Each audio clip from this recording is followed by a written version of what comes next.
Okay, awesome. Are you ready?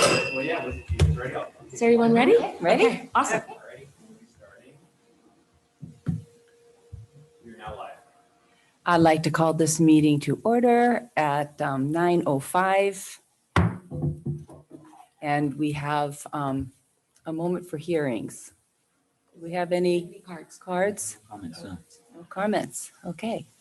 So we will begin our presentation on the LCAP. Thank you very much for putting this presentation together for us. We're exciting to hear all about what's going on with the LCAP. Thank you, Mrs. Lieber. Just to get everyone started, thank you for all being here on a Friday morning and 9 o'clock.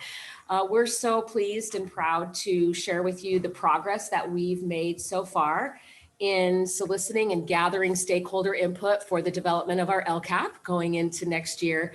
This is an important stage in that step, in that process. Our amazing team from our Educational Services Department is here today to share with you what that process has been like. You actually all have been a part of one of these stakeholder group meetings, so you have already the sense about how it's been going. But Mr. Rodriguez and Dr. Curcio and Mrs. Norby are here today now to share the overarching themes that have come to light so far, and then to gather your input to make sure that you're involved and have an opportunity to provide input as we move forward to write our LCAP. So thank you for being here, and Mrs. Norby is going to take over this morning. Well, I echo all of what Dr. Singh just said. So welcome. Thank you for being here on a Friday morning. The LCAP is a really interesting process to go through. In some ways, it's very controlled and template oriented, and all of the restrictions that you have to do and make sure you do it. But then in other ways, you have some freedoms to do some things in your own district that are really unique to your district, and getting stakeholder input is where that uniqueness comes out. So, every district across the state has very similar goals, but they have very different actions and ways that they go about meeting those goals. And that's really where the stakeholder input comes in. So as Dr. Singh said, it's a very important part of our process.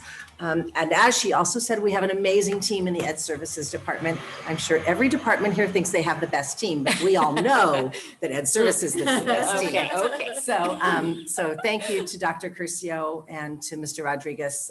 The three of us have a really active role in actually taking all of this input and then putting it into a plan that gets approved by the county, by you, and by the state. And it's been it's a long process, but it's a very rewarding process. So thank you to them for being on our team.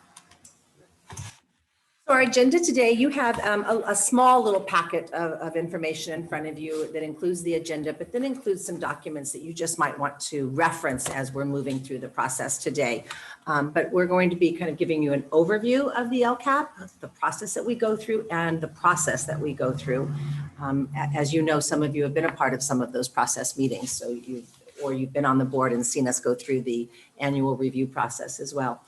Our main goal today, though, is to share with you the stakeholder input that we've had thus far, especially the trends, because there certainly are some that cross over every group of people that we've spoken to, whether it's parents or teachers, classified staff.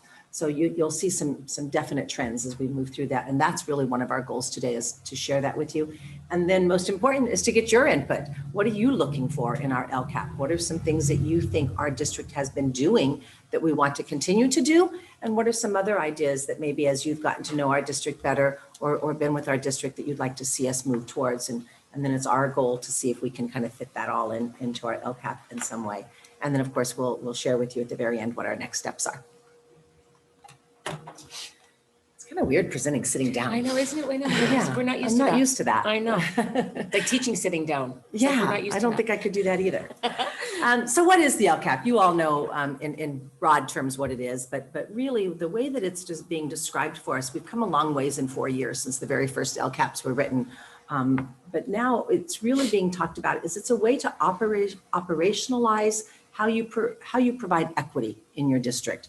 Because remember, the plan is written for your underserved populations and your unduplicated students. And so it's really a document that forces us to communicate to our internal and external stakeholders how we're doing that. What does that look like? And of course, two main components of it is meaningful stakeholder engagement And then accountability and compliance, because every year then you must review what you've done. You must have metrics that show if you've made progress. And then you must report to the community and to your board on anything that you didn't or weren't able to do for whatever reason. And then what are your goals for the following year as you move forward. So those are kind of the main components of that. This just kind of tells you all of the different components of an LCAP. When I bring the LCAP to you in June, it will not just be the goals and services that we're going to provide. There's a number of different components to it. One of it is the annual update, which is from our old LCAP, and we'll actually have two of those this year. We'll have the annual update from our larger LCAP from the 3 years ago, and then we'll also have an annual update for the learning continuity and attendance plan that we wrote. So we'll have two updates for you when we come in June. And then there's a whole section on just a summary of it. We also in our district do an executive summary, which is not required, but has been very beneficial, I think, in communicating our plan. There's a whole section on stakeholder engagement in which you really must document all of the different ways that you've done that. So you'll see all of that in our LCAP. And then the very first page is actually the last item on there, the budget overview for parents. That now has been brought to the very forefront. But for our purposes today, we're really working on this first section, goals and actions and goals and actions. We're in the process of writing new goals. An LCAP is a 3-year plan. We're finished with that first plan, moving into a new 3-year plan. So we're in the process of writing new goals that will carry us for the next 3 years. We'll talk a little bit about the restrictions on those goals and the freedom in those as we move forward. And then, of course, what we'll do for the next 3 years is we'll analyze those goals, how we're doing, and you'll get to see that every June when we come back. So there's a timeline for the year. You've seen some of this before. We're in that little section right there, step 2. We're getting ready to write this first draft. You are one of our last groups that we're meeting with. And so we'll be taking all of your input as well as everybody else's, and then starting to really look at our data. So stakeholder input is one part of the LCAP in terms of determining how we write a goal, but it really is based on data. So we will look at our academic data and where we have gaps or where we have needs. We're going to want to write a goal for that or an action for that.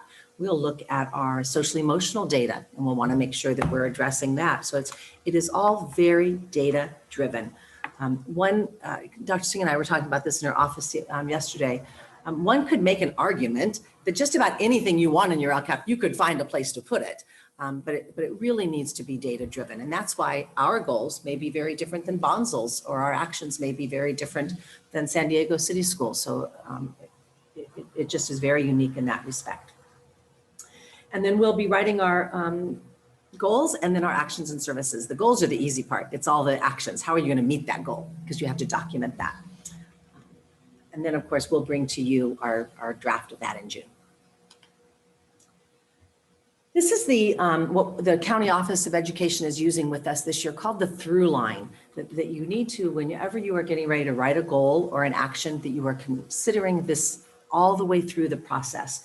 And the number one thing is what I just mentioned, that it is data driven. So a district, for example, that has really high scores in one area may not write a goal in that area. They might write it maybe in a sub goal or a sub academic area.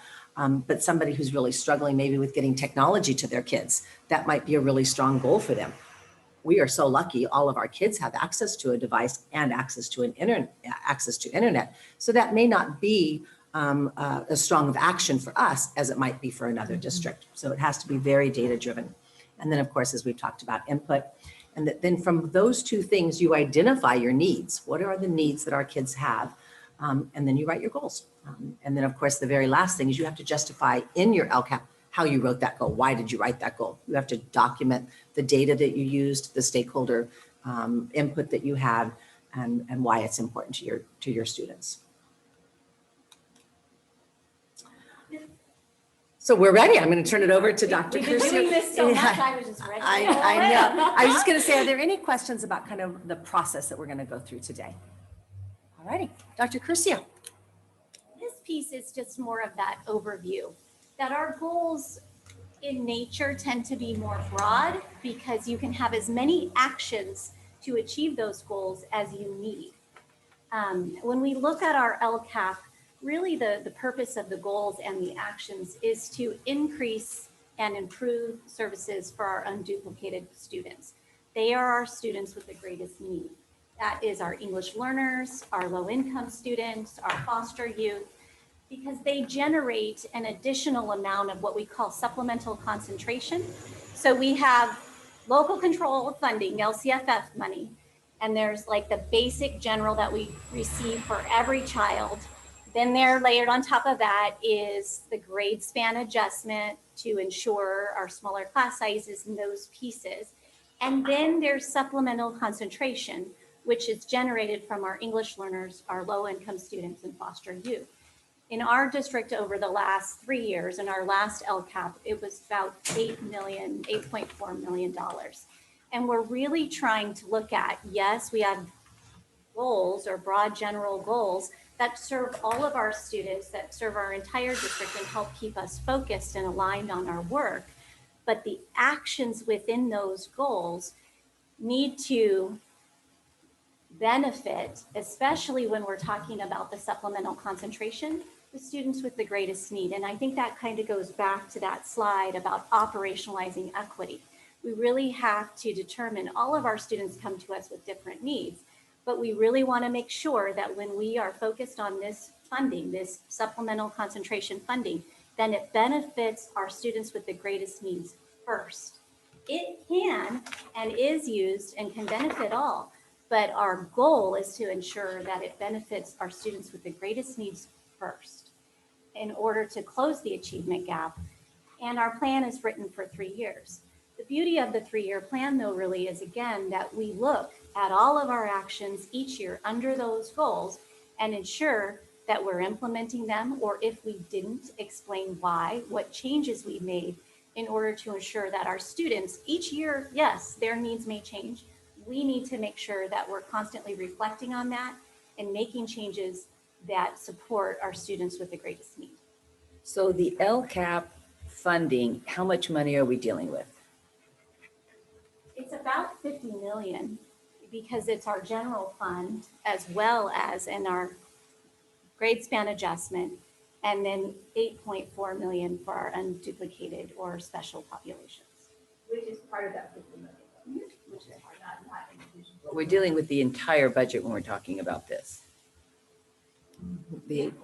Except for Title I and Title II. Right, and with that will come later. So we have to write our LCAP first, and then with the federal funding or the categorical funding, we write a federal addendum to show how those categorical, very particular funds are layered on top of these services, that they supplement or they build on top of our LCAP itself. And so you'll see this tight alignment, just like when you all looked at the single plans for student achievement, you saw that alignment from this is the LCAP goal to then our school goals. So there you can see our plan all the way through, or we start with the blueprint and then.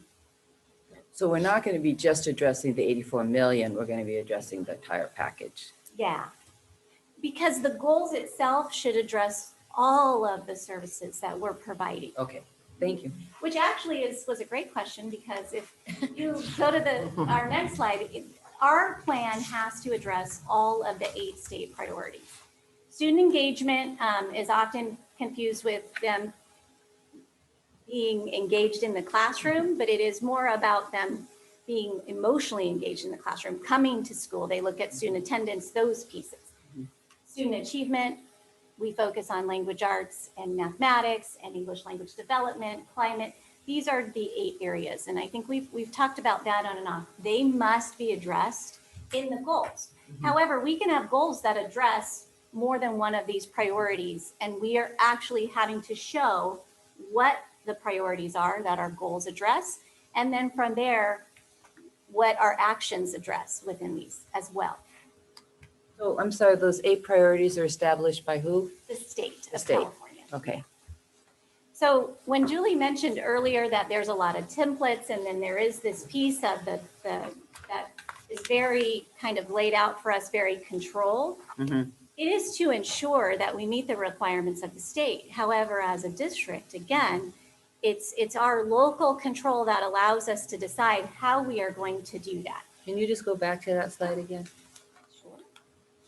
So you're saying on these 8 goals, if we feel like we don't need to address them, the state doesn't require us to address them. Oh, the No. state requires to address All all of 8 of them. the priorities within our goals. Okay, For clarification, our goals can address more than one. We don't have to have 8 goals, one for each one of these. We can have a goal, Mhm. like we previously had, that might address student achievement and student engagement. Because the actions within that, so what you're saying is that we have to address all of those, but we don't have to have goals for all of those. correct. Because correct. possibly we've already addressed them, like the Williams one. Yeah, I mean, we don't need to put that as a goal because we know that's satisfied. right. And we will write to that, though, that, Right, of course. we meet our Williams requirements. Right, got it. In a part of achieving academic growth. Okay, could we just go back to that slide one more time? That isn't in our packet, and that would be a good slide for all of us to have, I think. We have that in another Yeah, document. Ms. Lieber, the next piece in your packet, I think also shows that, but it shows it how the state groups it together. It's the same 8 priorities. The one But that we looks got like that, this. we got that, the previous slide in another presentation. Okay, I didn't bring it with me, but we have that in another document. But on the next page, it just itemizes them out. They're all listed right there. okay, super duper, thank you. And they're actually grouped like the state requires us to Thank group them. you. So I think it'll make more sense then. Thanks. So then the state, they share with us the 8 priorities that we need to address within our LCAP. And then we're required from there to have our public input or our stakeholder input. So in our cases, we've met with parents, the teachers union, the classified union. We go through and we have multiple meetings to ensure input, including this meeting today with you. And then we look at, okay, now from the priorities and the input, we then develop district goals.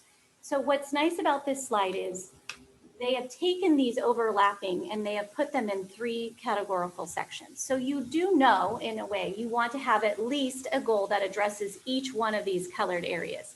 You want a goal that addresses conditions for learning, because that's the basic service part. So again, that larger part of our budget, qualified teachers, fully credentialed teachers, the Williams, where we're not putting teachers in assignments where they aren't intended to teach, that we provide instructional materials for our students, that we are looking at the conditions of our facility. So they're very broad, but you would want to look at those conditions of learning.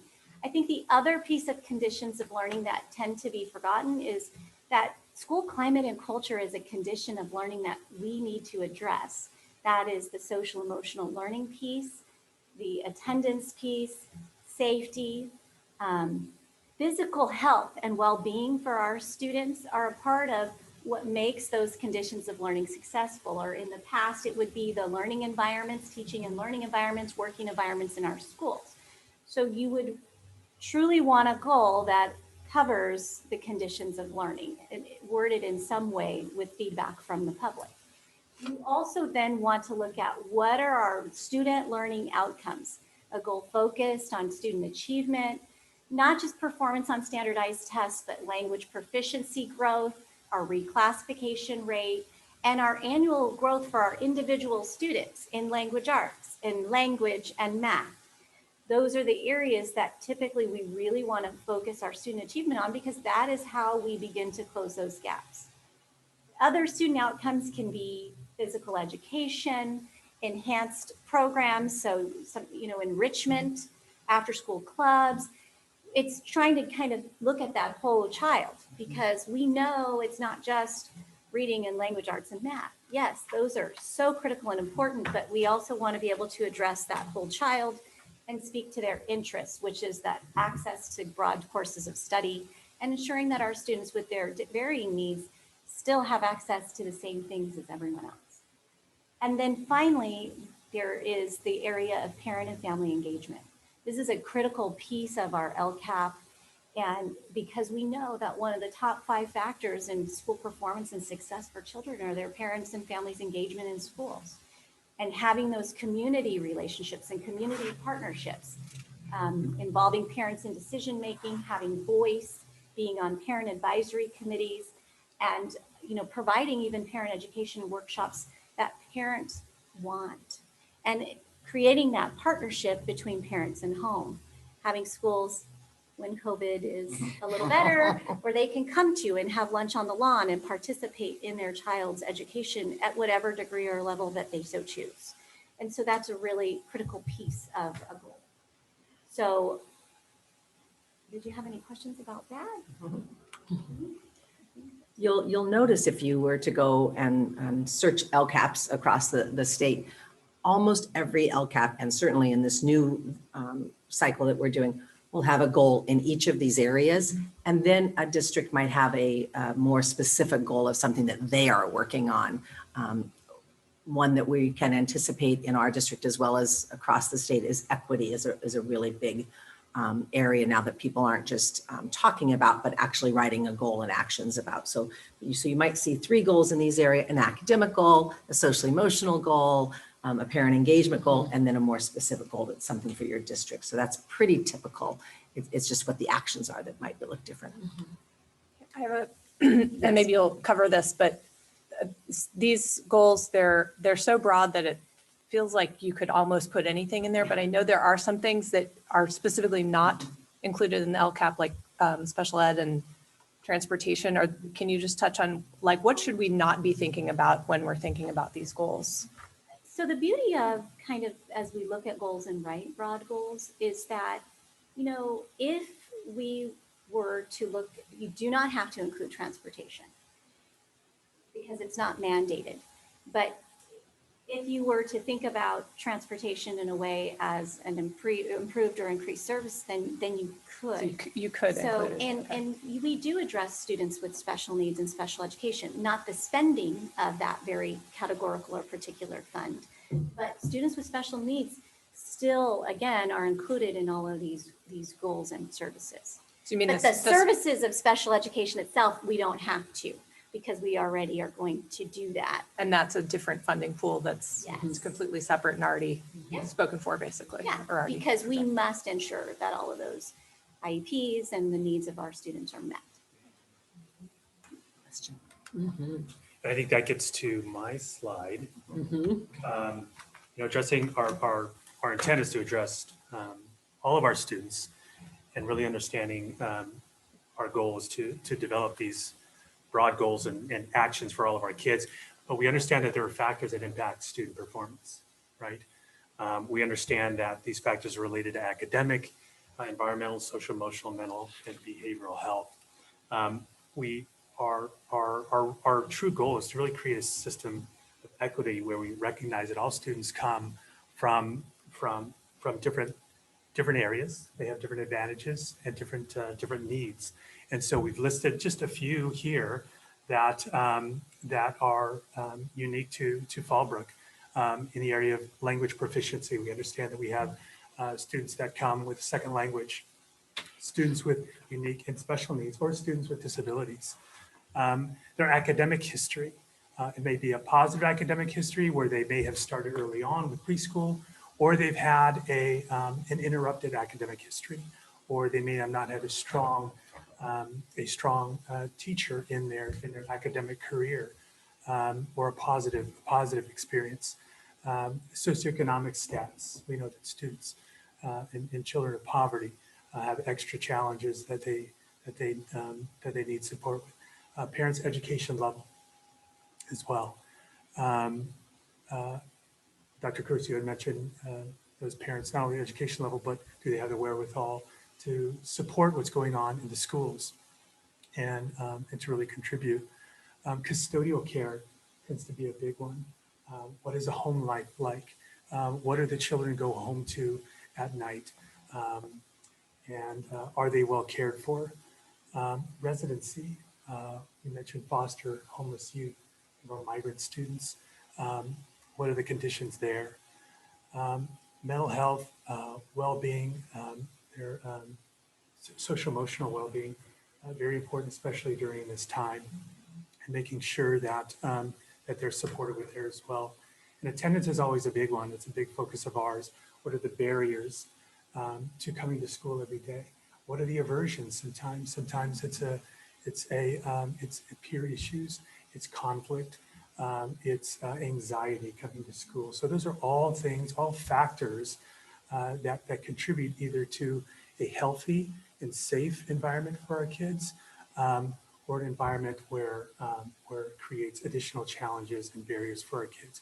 So our goal is really creating that system of equity for our kids, where it creates a level playing field. Where do we initially get all of this information on every child? And how do we then, how often do we update? Like look into if anything has changed? Do we do an intake for every child that comes into the district? We do. We have an intake, and so we get some of the information from there. Some of that comes from their academic record, from their CUME. It could come from their IEP, or it could come from their experiences in school, teacher feedback, surveys, behaviors. A lot of times it's not necessarily something that's on paper, but it's something that we see within a child's behavior that prompts us to do more investigation. And so is that information looked at by a particular department, if you will? Is that like a counseling focus, or for example, let's say a teacher noticed that there was some issues with a child in the classroom, who would they go to get more information, background information about the child, like their residency or their parents' education level? Where is that information kept? Well, like I said, a lot of it's kept in their CUME, but the schools work as a collective team, from the healthcare specialist to the SST team, to their wellness committees, to the administrative team, and then when they need some additional support, they might come to the district office. That is a primary role of us here in Ed Services, to deal with the child welfare, the attendance piece,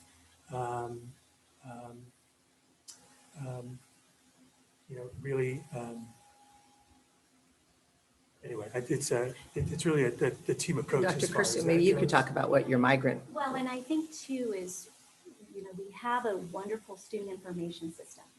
So based on even enrollment initially, parent education, if they applied for or an application to free and reduced lunch, our principals actually have access in a database to all of that information. Okay. So if something comes up, they can also look at that, look at data based on that.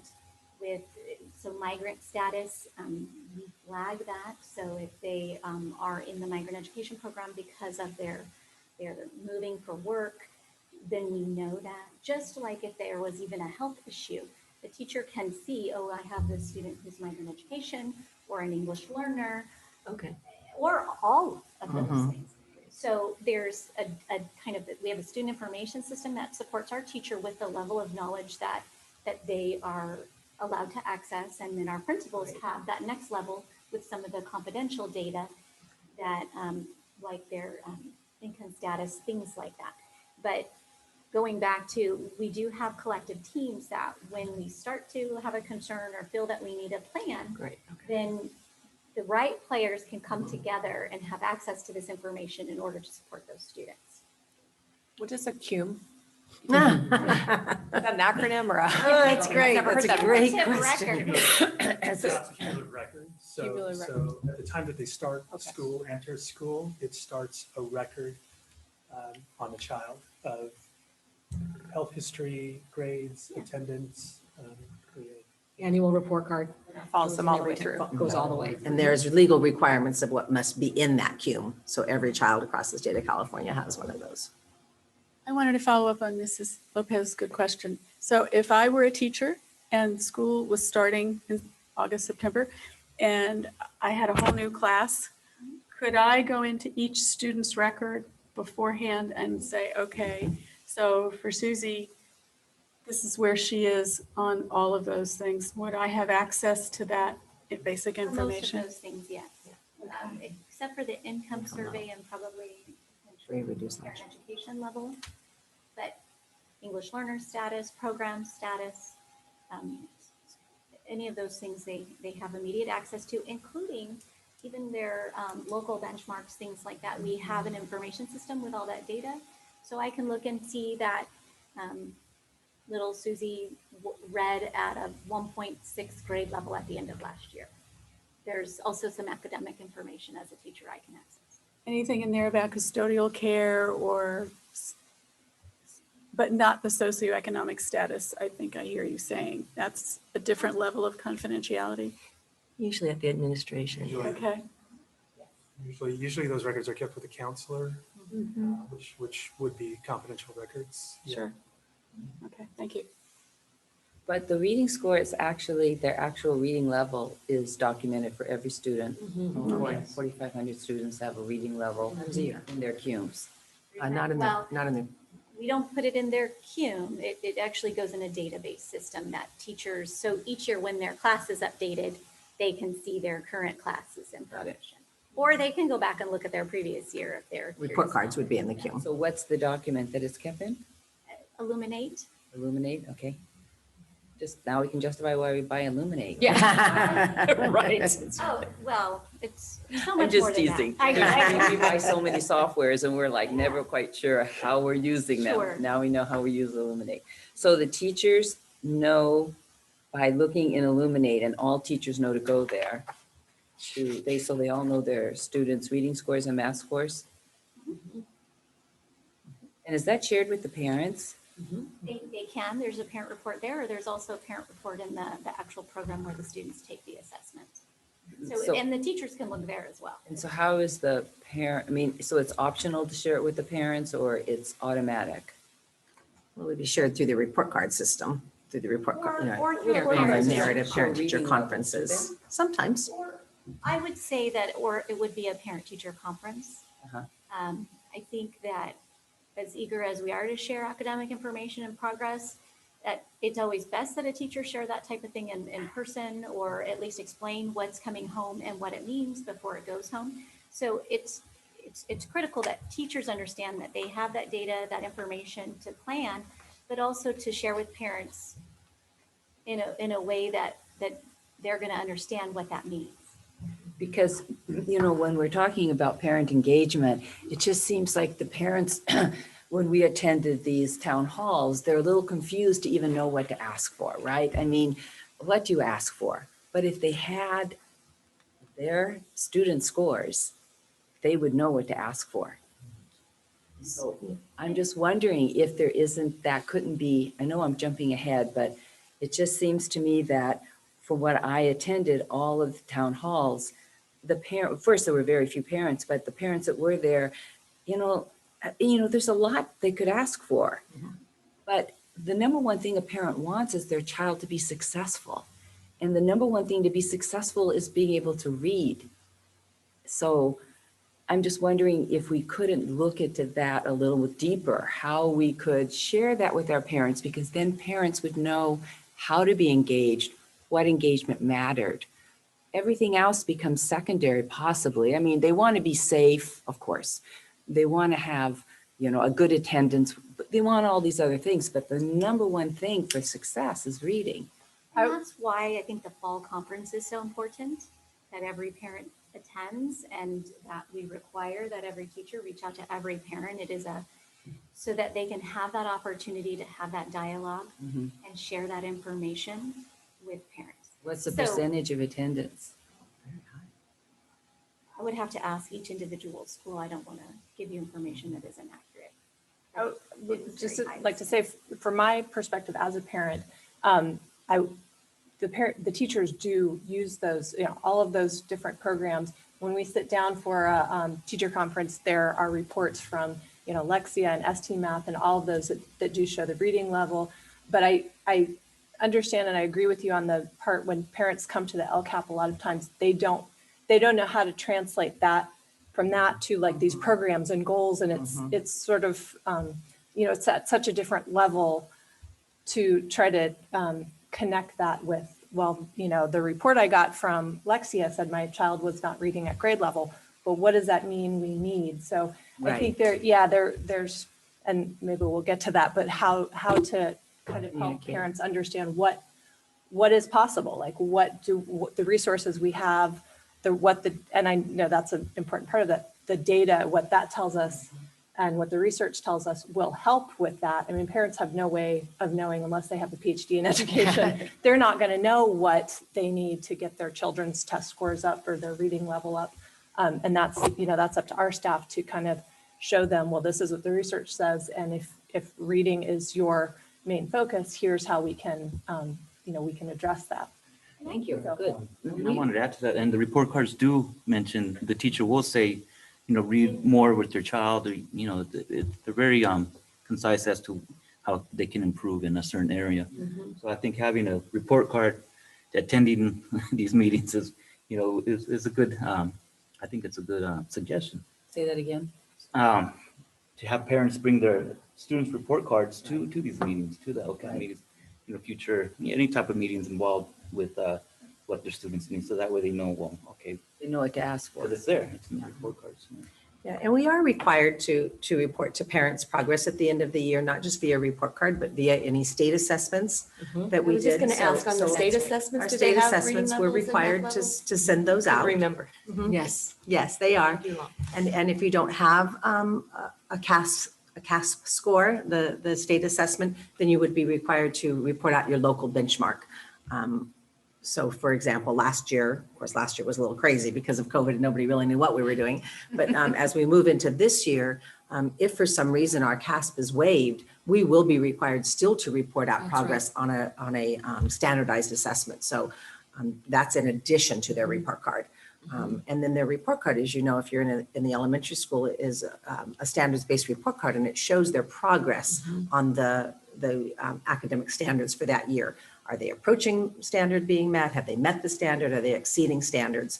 So that kind of gives you an idea of where their grade level is too. It might be nice for all of us to see those documents. I mean, we have these Good idea. two who have their kids in school, and I have not seen a document Report card? for so long. I have no idea what they look like anymore. I actually just wrote that down as Thank as you. you bet. And know, we'll because- put together some things about, Yeah. one of the things our teachers, as you know, we have among the most remarkable teachers in our school district. And they all individually work with, if they have 20 children in their class, as you all know, as your current parents now, they work individually with all of their parents. So to be talking regularly, we have some teachers who use a weekly progress report that they send home to their kids about how this week was and work completion and effort and where they might be on an assessment. It could be that when there was a unit assessment, maybe it's at the end of a 2-week period of time, and there was a little assessment that the teacher gave, that goes home on a weekly progress report.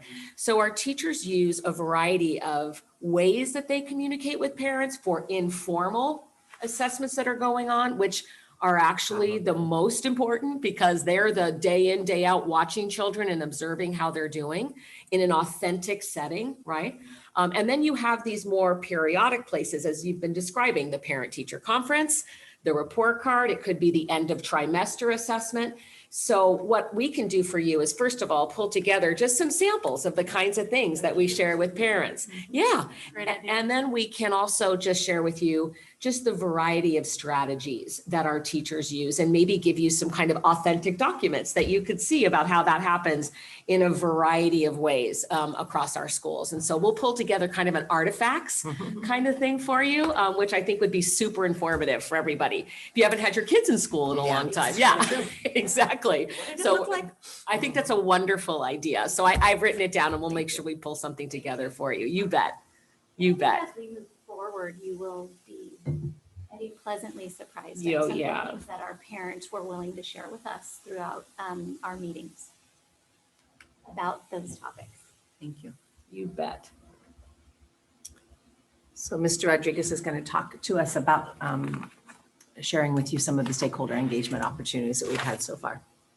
Yeah, so I'm very fortunate to have, I think, all of you attend at least a few of our town hall formats with our school sites. So you can see there just a list of all the different town halls we hosted with our different school sites, our parent committees, DLAC and DAC, as well as our teacher unions, FIDA and CSEA.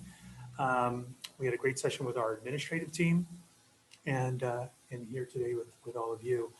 Additional opportunities, again, these town halls that we've hosted, I think this is due to the pandemic, we had to do it a little bit differently. It's all virtual, but I think this is the third different format that we've done in 3 years. And it's really because, although we believe that we had good participation, we can always have better participation. And that's really what we're trying to do. We're really trying to create a format where more parents can participate and communicate what we're trying to communicate in a way that they're going to understand and really be able to elicit that feedback that we need to create this LCAP.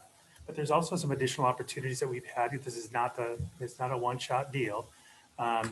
We get information from other parent meetings at the school site through school site council, PTA, ELAC. Our school websites have hosted all of these presentations online. So if they were not able to make it that night, they could go back to the website and see that.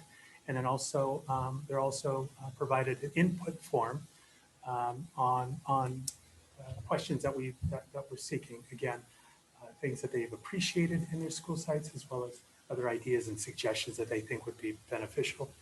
Our teacher group, VITA, has also solicited input from all sites and have shared that with us. Things that they've appreciated, things that they would like to see. And I think what Dr. Curcio had mentioned in terms of our parent surveys, we've done parent surveys, staff surveys, student surveys, perception surveys about how things are going, and that's been very valuable. And as Dr. Curcio said, I think in sharing some of this information with you, I think you will be very pleasantly surprised, especially in regards to communications. I think parents have been very, very appreciative of all the work that our schools, especially our teachers, and the things that they've done to communicate with parents, either virtually, on the phone, hosting office hours.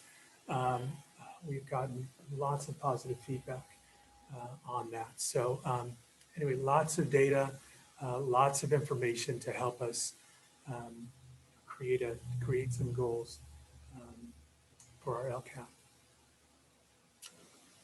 I would also add that that for this particular LCAP, that we are using data from this current year input that we received, but we also have all of the input that we received last spring prior to the shutdown.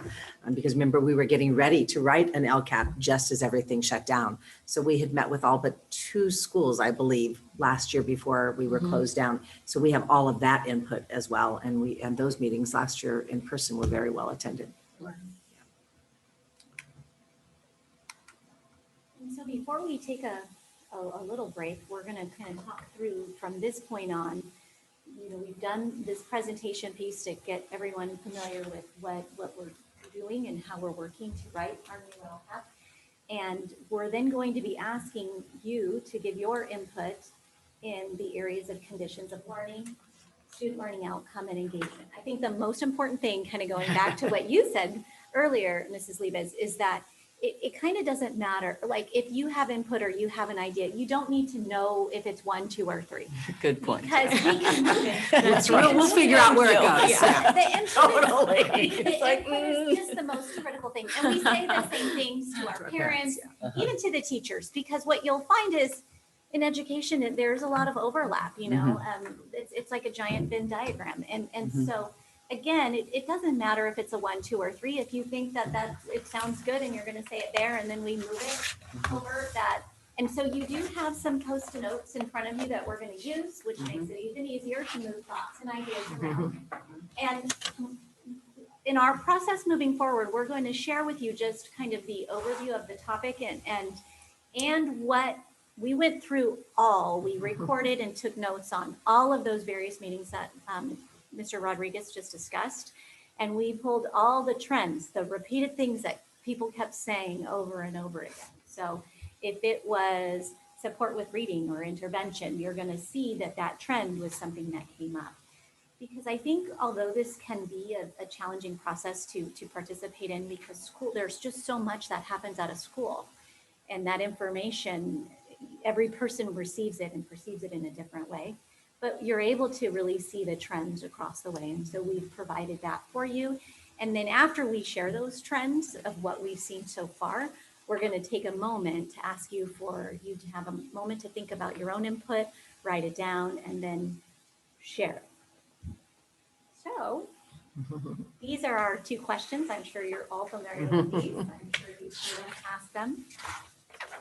And they are actually the same questions I use with migrant education and even with the categorical input for the federal addendum.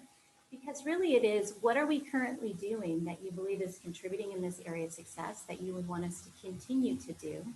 That's important when you think about what's already in place and building on that. And then the suggestions that, what do you believe would increase our success in this area? Mhm. So those are our two kind of essential focus questions as we continue to move. You ready, Mr. Rodriguez? You wanna- I think what we'll do is we'll do one round, and then as you're writing your input, we'll pause, let you write your input, and we'll build in a break during that same time. If you for need us. to grab coffee or a Yeah. snack or whatever, Okay. just feel free to do that. All right. The first goal we wanted to talk about with conditions of learning. And we're really looking at what basic services are we providing to our kids, as well as how we're addressing school climate. And so, as Dr. Curcio said, these were some of the things that came out of all of our meetings and our stakeholders consistently as we met and consistently as we asked for input. Starting with maintaining that small class size and high quality teachers, TK through 8. We're committed to that 24-to-1 average in our primary grades, TK3. And at this point, it's 33-to-1 in our upper grades, which during this pandemic time, we're actually down to 28. Again, What's the dividing line for the upper, lower? I'm sorry. So the 24-to-1 Uh-huh. is our average TK through 3. 3, yeah, Grade, okay. Yeah. Our credentialed PE teachers for all students. This is, I think, very unique in San Diego County that we have credentialed PE teachers who are able to teach PE standards. Also provides much needed planning time during that time when students are out with PE. Planning time for our classroom teachers. We are committed to a one-to-one Chromebook and refresh plan. This is successfully led by our IT director, Mr. Fell. One-to-one Chromebooks for all of our kids, TK through 8, and that refresh plan every 3 to 5 years. Full-time counselors, year after year has come up as much needed and appreciated. They focusing on SEL as well as college and career readiness. Last year, the last couple of years, we've had part-time counselors that share 2 sites. So basically, part-time at each site. But we've had heavy emphasis again on SEL this year, addressing a lot of the trauma that we've seen and experienced just by children not being having full-time access to school. So our counselors have been invaluable. They also focus on academic planning as well as college and career readiness. So very busy. SEL stands for? Social emotional learning. Okay. Thank you. Our comprehensive positive behavior intervention system, PBIS, restorative practices. You saw a lot of that in our school safety plans when you read those. Really focusing on creating that positive environment for kids, creating really high expectations for kids, but supporting them in those expectations and acknowledging when they're doing the right thing. This really puts an emphasis more on the positive rather than the punitive, and really working to do our best to include students more rather than exclude them through detention, suspensions, and things like that. And so we've had much success in that area, not only in our suspension data, but also just in the overall perception of students on the safety of campus. We have a behavior support team that is led by our special ed coordinator and behavior specialist that support our classrooms and our students, both general ed and special ed, with students that are having difficulty either adjusting in the classroom, maybe through disruptive behaviors for whatever reason, or those students that are disengaged, that are making those connections in the classroom, and they're lacking that participation. So Who makes up the behavioral support team? I'm sorry? Who makes up the behavioral support Behavior team? support team, yeah, thank you. Our behavior support team currently is comprised of 4 behavior technicians. They're full-time. They're assigned to, each assigned to a separate school site, although they do come together at times to provide professional development as a whole.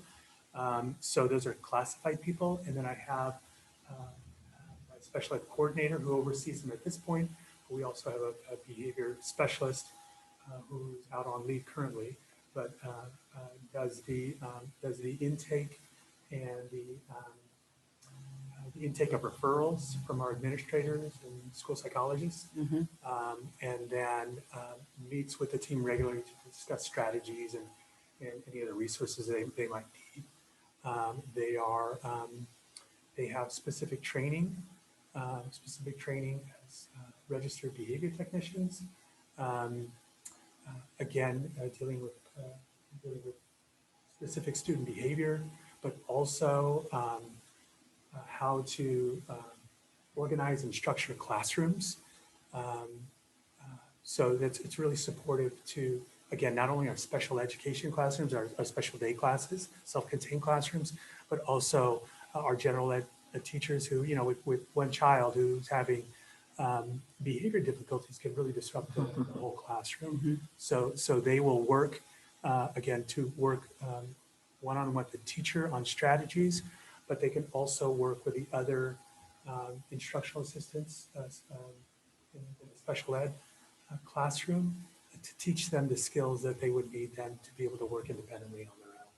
So Does the behavior support team come in before, during, or after an SST process? yeah, all of that, Okay. actually. Yeah. It's a Yeah, really so- unique so- thing though, Lopez. Yeah. A behavior Yeah, it support is team is wonderful. very It's so unique, and it's unique. actually something that we implemented in our district just a few years ago. And have found in an attempt to be proactive. So when you have a child in a classroom who may be having some behavioral challenges and that becomes disruptive, sometimes what will happen is that thing starts to get potentially more challenging over time, and then we react as opposed to knowing how can we support that child and that teacher in a proactive way with people who have highly specialized training to help coach a teacher. And then to do some like side-by-side teaching and help thinking about structures and procedures in the classroom. It has been among the most successful things that we have done in a very proactive way, and investing our resources into this type of team as opposed to responding after, so that our teachers feel really supported, right? With the training that they need, rather than not having a really challenging situation and not really knowing what to do, right? So it's been a beautiful addition to our district, and it's actually not very common. So I love that you're asking about it, because Yes, it's a beautiful thing. And on this list, as you know, these are the things that the people in the folks, all of these stakeholder groups have said, we want this to continue. Remember, that's what this list is. So that behavior support team is acknowledged and recognized as a highly valuable piece of our professional development, particularly to our teachers feel supported in working with kids. So that's why you see it here, is because people see it as a really high value and something that they want to see continue. And that's been really led by Mr. Rodriguez. It's been a beautiful addition to our school district. That's Really helpful Fabulous. to know. And then are they counselors? And then on top of that, behavioral support specialists? Or, I mean, I'm just curious, or are they educators that then go into a specialty field? I'm just kind of curious. Our behavior support team, Mhm, yeah, they're not counselors mhm. per se in the trained counseling, credential counseling way. But they do receive specific training, again, with our behavior specialist. Also through, they're supported through our consortium, our North County Consortium for Special Education, or SELPA. And they just got back from, well, not got back because they were virtual. but Mentally. Yeah, they attended a week-long training through CSEA. Fabulous. So we really do our best to, behavior is multifaceted, and so really helping them to identify what we call the functions of behavior. It's like, why are they behaving this way? Are they looking for attention, right? Are they looking to avoid the situation? I mean, there's various factors, behavior that they talk about. I don't consider myself behaviors anyway, but they talk about behavior as a language, right? Mhm, So when they're behaving, they're actually speaking a language that you need to understand. mhm. And so this behavior team, not only are they are well trained and they excellent skills, but they're very great people. And they make connections and they develop the trust of the teachers and the other other adults in the classroom to support the class, to support the entire classroom. So yeah, and like Dr. Singh said, it was really a proactive approach. About 3, maybe 4 years ago, Yeah. when we surveyed our administrators, say, give us your top 5 things, and behavior, again, was one of those things that trended up at the top as a challenge, And so we wanted to address that, and really as soon as possible, because again, behavior, looking at the behavior of our in our primary children, especially our kids coming in for the first time to school. You all see now, they come in and they're crying, they don't want to leave, or they're acting out in classroom because they want to go home. They're not adjusting very well. So those are the things that we tackle first. So we look at the trends, we look at the data, we identify and target specific behaviors where our team may need some additional training, or provide that training to the staffs in those individual classrooms. So it's a very busy. They do an incredible job, and it's really paid off. As far as It might be really nice to have this as a topic at a presentation for a board meeting. We'd love to have you meet, and we could really honor the people that are on this team. We could schedule that for a future board meeting as a presentation for you so that we can learn more specifics about this thing that we do with this. I think that would be a wonderful thing to do if that sounds like something that you would appreciate knowing more about. Yeah, that'd be You great. bet. We're happy to do that and honor this team of people. They're really remarkable in what they do, and they work in all of our schools. So that's terrific. So I have that down. Yeah, so just the last couple with the focused leadership opportunities, that's our Leader in Me program, providing those opportunities for kids to share their voice, to take some leadership roles, and really connect and engage in school activities and so forth. And then obviously the condition, creating that safe and healthy conditions through our COVID-19 safety protocols, and which are, as you know, lots, small cohorts, stable groupings, campus practices and policies that we have employed there, PPE, contact tracing. So we've really done a lot in this area, and I think it is paid off in the very small numbers that we're seeing now, is that we've had tremendous amount of success, and I think we have a model for other districts in our county to follow, and especially related here to COVID-19, in keeping our staff and students safe, but also keeping in the classroom And that was recognized across our stakeholder groups, as all these were, but that one was unique to this year, of course. So it's your turn. You know the two questions that you're going to be asked. They're also in your packet in case you need them. But essentially, we just want to hear from you.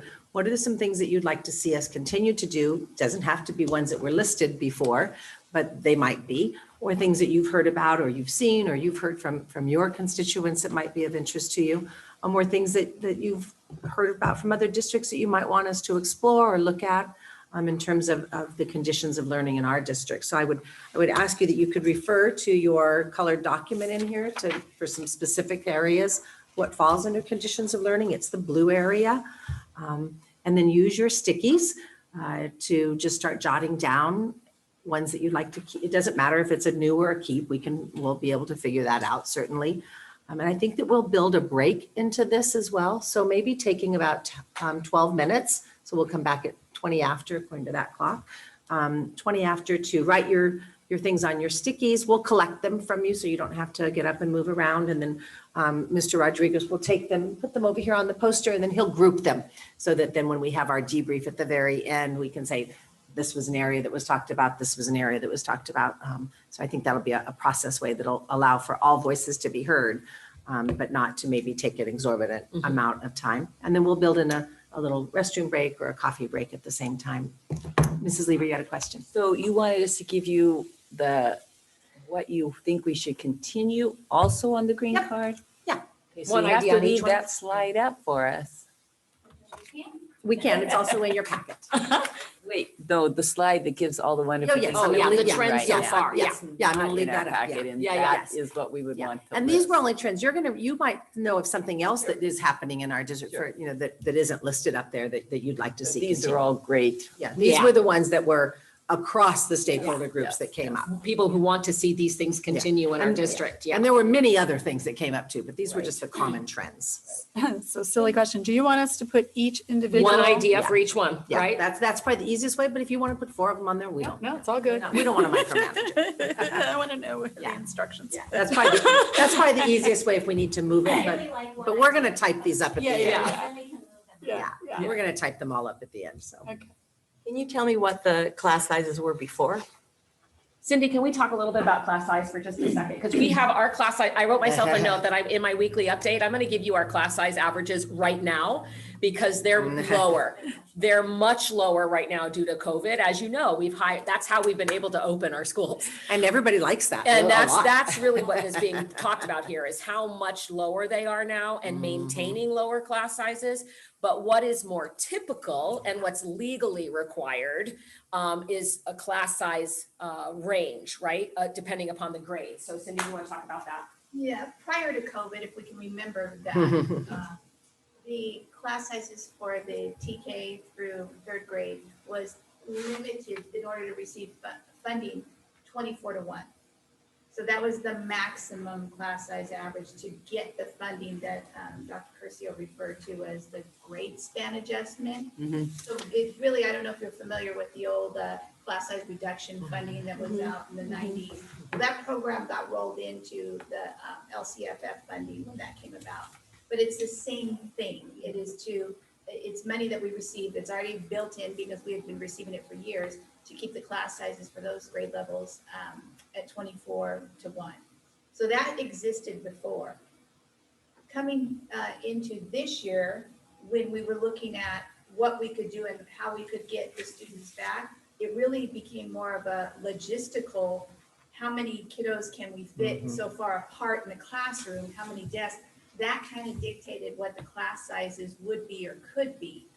We still can have up to 24, but there's several classes, probably most, that are under that, even now Most. at the higher grade levels, beyond the 3rd grade. Yeah, we committed to 24 and 26-1 up to 6th grade, knowing we could get about that many desks in the room 3 feet apart. Remember way back when we first started. But as you know, we've been adding teachers so that we could create more space. So I'll provide you with what our actual average is right now, just out of curiosity, but it's much lower. I think we're gonna probably land somewhere between 18 and 20 is where we are now, K through 6. And then our middle schools, we staffed Potter at 26 to 28, which was a huge investment, right? So because to get the kids apart in their, at least 3 feet apart in their classrooms. That's the lowest. We have the lowest class size in our middle school than we have ever had, ever. So that's a beautiful thing. But typically we can go up to 32, 33, 34 in those upper grade classes. And it's a school-wide average, right? Or a grade. So we are in a really unusual time with how low our class sizes are right now. But as we look going into next year, we know that some of these mitigation strategies are going to have to continue in order for us to keep, as we keep moving forward, we keep having to create a safe environment until we're really out of the woods, right? With COVID, we fully anticipate keeping our class sizes low next year. So we're kind of talking about 2 different eras almost, right? And what class sizes used to be. I think what's important here is that it's clearly something people would like to see continue, is that our class sizes are lower. And we would fully anticipate that that's what we plan, and we would plan to do that, especially given the new COVID funding that's coming. Yes, which is a different source of money than what we're talking about now. But when we put our overall plan all together, lower class sizes is better from a physical standpoint. It's also obviously quite helpful from an instructional one, right? So if we think about the fact that this is a 3-year plan, it's almost as though there are 2 separate stages within that plan. The first is the extent to which COVID continues to impact our need to have social distancing, et cetera. Let's assume that that's the blip. Yes. And that we're then thinking in terms of what's the next new reality. Yes. And so we've been fortunate to have some additional funding to help us make class sizes smaller, but I know it's really stretched the campuses as far as they can go. We've got a higher level of staffing.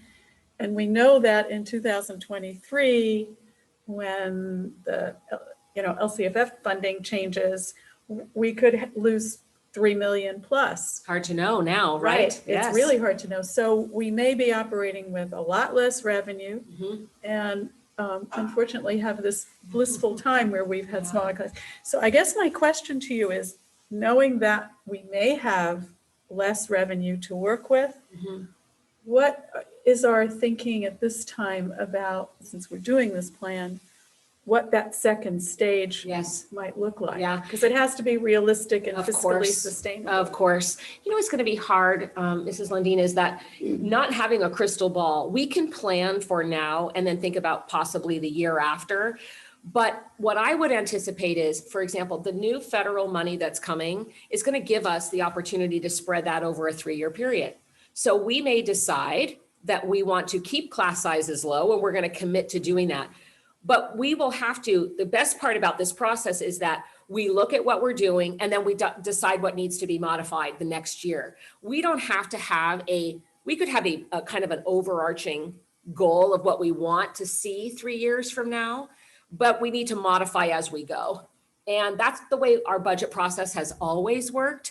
What are the environmental factors and what is the data showing us about, okay, this is what we thought was going to be effective and what's working now. So we want to continue with these things, but these are the things we need to modify. And I think class size is going to be one of those things too over time. I don't know that we know for sure. We know that smaller class sizes are appreciated and are beneficial, but as you remember, and what you've just said is, that when we are not in a hold harmless situation anymore for our enrollment numbers, we need to be thinking ahead and being very proactive, which is an approach that we have always taken.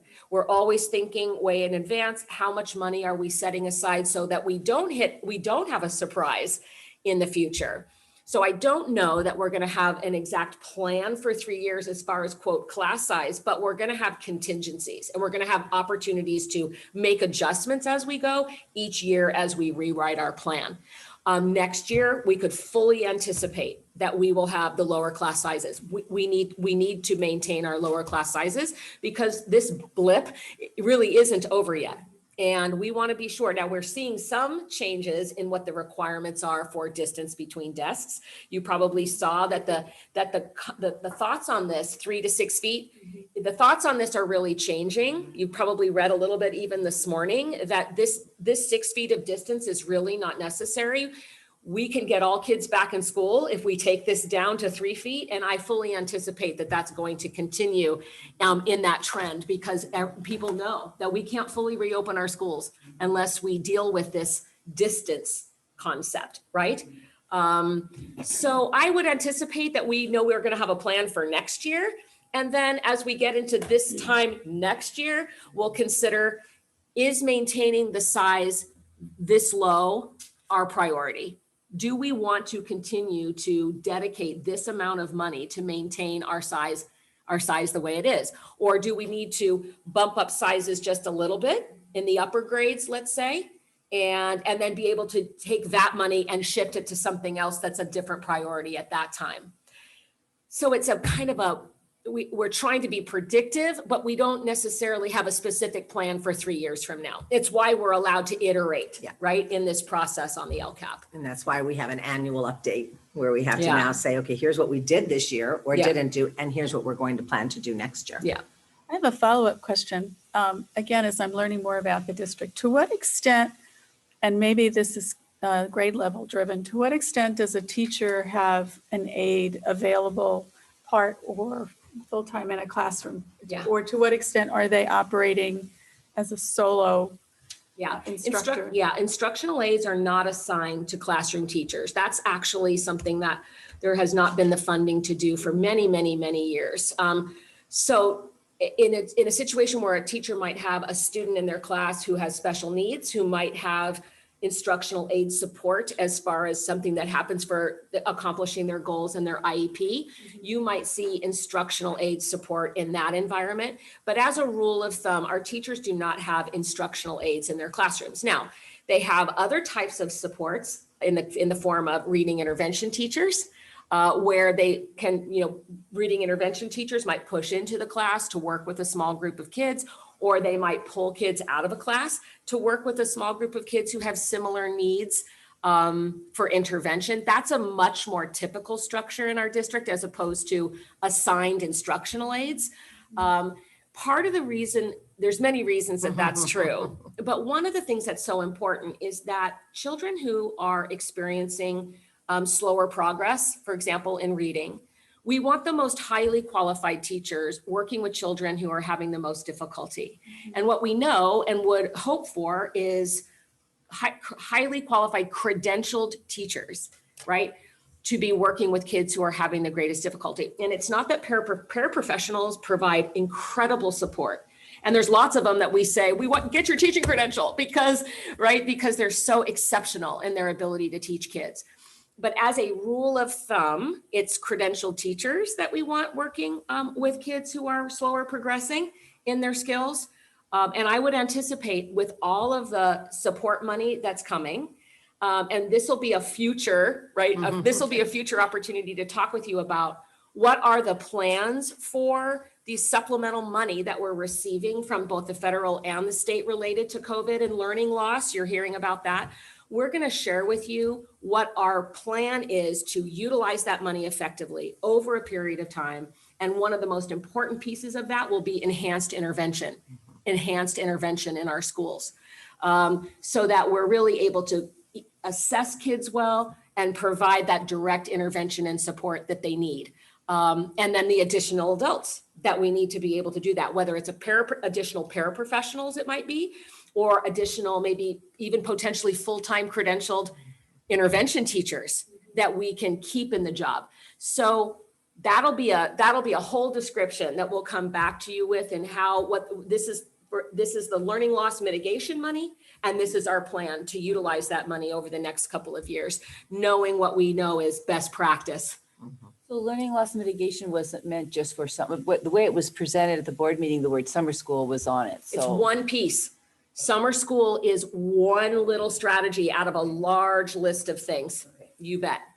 Yep, you bet. So the objective here is, this is the feedback we've gotten across all of our stakeholder groups. These are the things that have been in place in our district. These are all things that we know. We're actually so appreciative when our community and our teachers and our parents, they recognize that these are things that we're doing that they'd like us, they say, keep doing it, right? Those are the things that people see and want us to continue. So what we're looking for now is there anything else, right? You just reiterating your support for this, these intervention or these strategies is awesome. That's a great thing for you to do. But is there anything else on your mind that you would like to share with us that would support conditions of learning?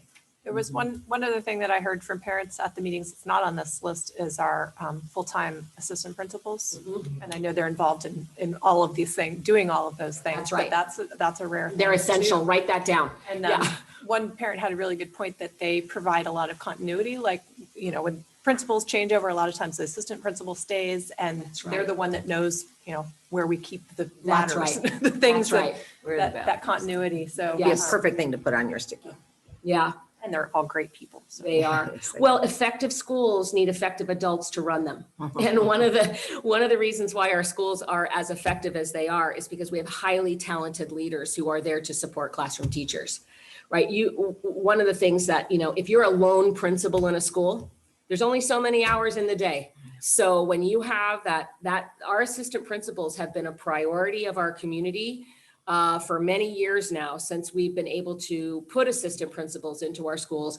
That has always consistently come up as a priority in our LCAP development. So and part of it is they are so effective and so supportive of our classroom teachers and our parents. They have beautiful connections with our parents and being there to support our teachers. So they've become just real incredibly valuable to the people who work with them. That's for sure. And it's very rare. It's very rare to have assistant principals in schools, but they're highly valued by the people who work with them for sure. And as the full-time counselors, you know, same thing. That's been a really wonderful addition this year. As you know, we haven't had full-time counselors in our schools, and we do now and have prioritized our budget, as you know, at the end of last year. And that's been just universally just among the most appreciated changes and additions that we made last spring, this time last year. Yeah. Thank you. Okay. Well, you wasted your break. No, I'm just kidding. She's Just tough. kidding. Just kidding. So You're getting between we'll me and my give you- coffee? We're gonna give you Oh, your, that's we're still gonna dangerous. give you your 10 minutes. Dangerous. No.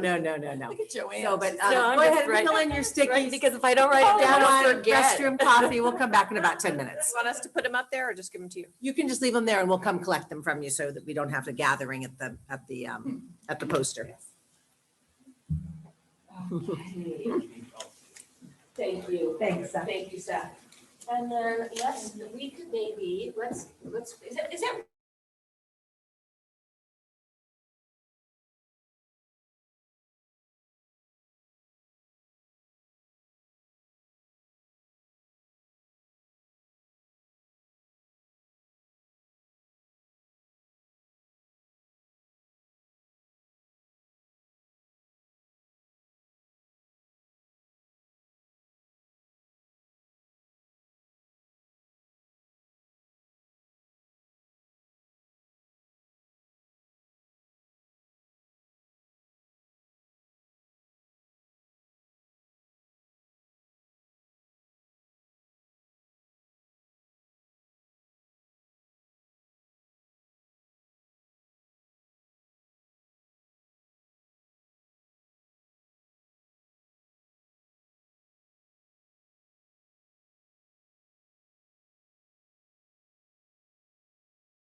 places.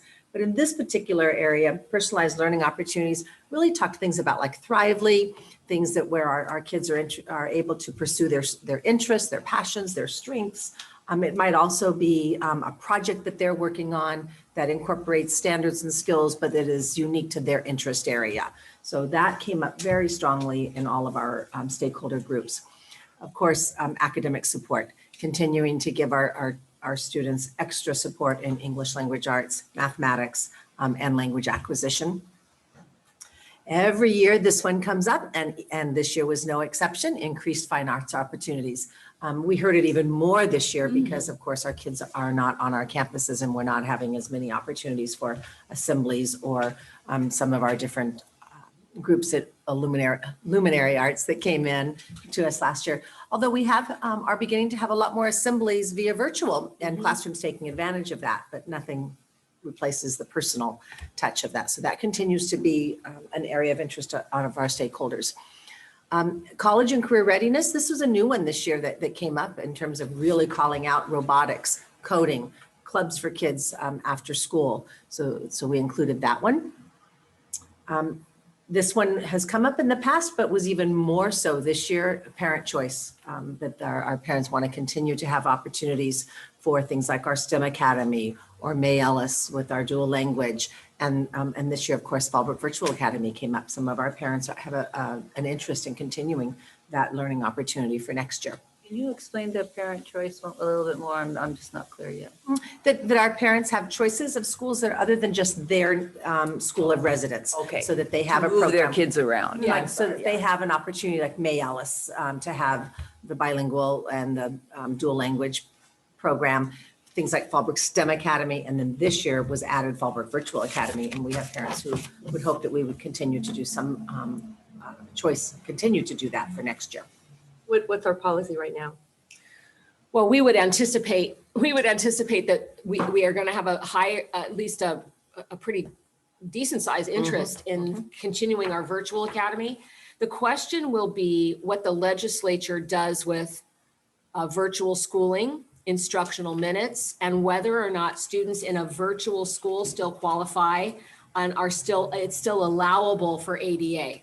So we fully, at which it didn't even occur to me. Took that away. And I have to say, I did not anticipate that as even a discussion.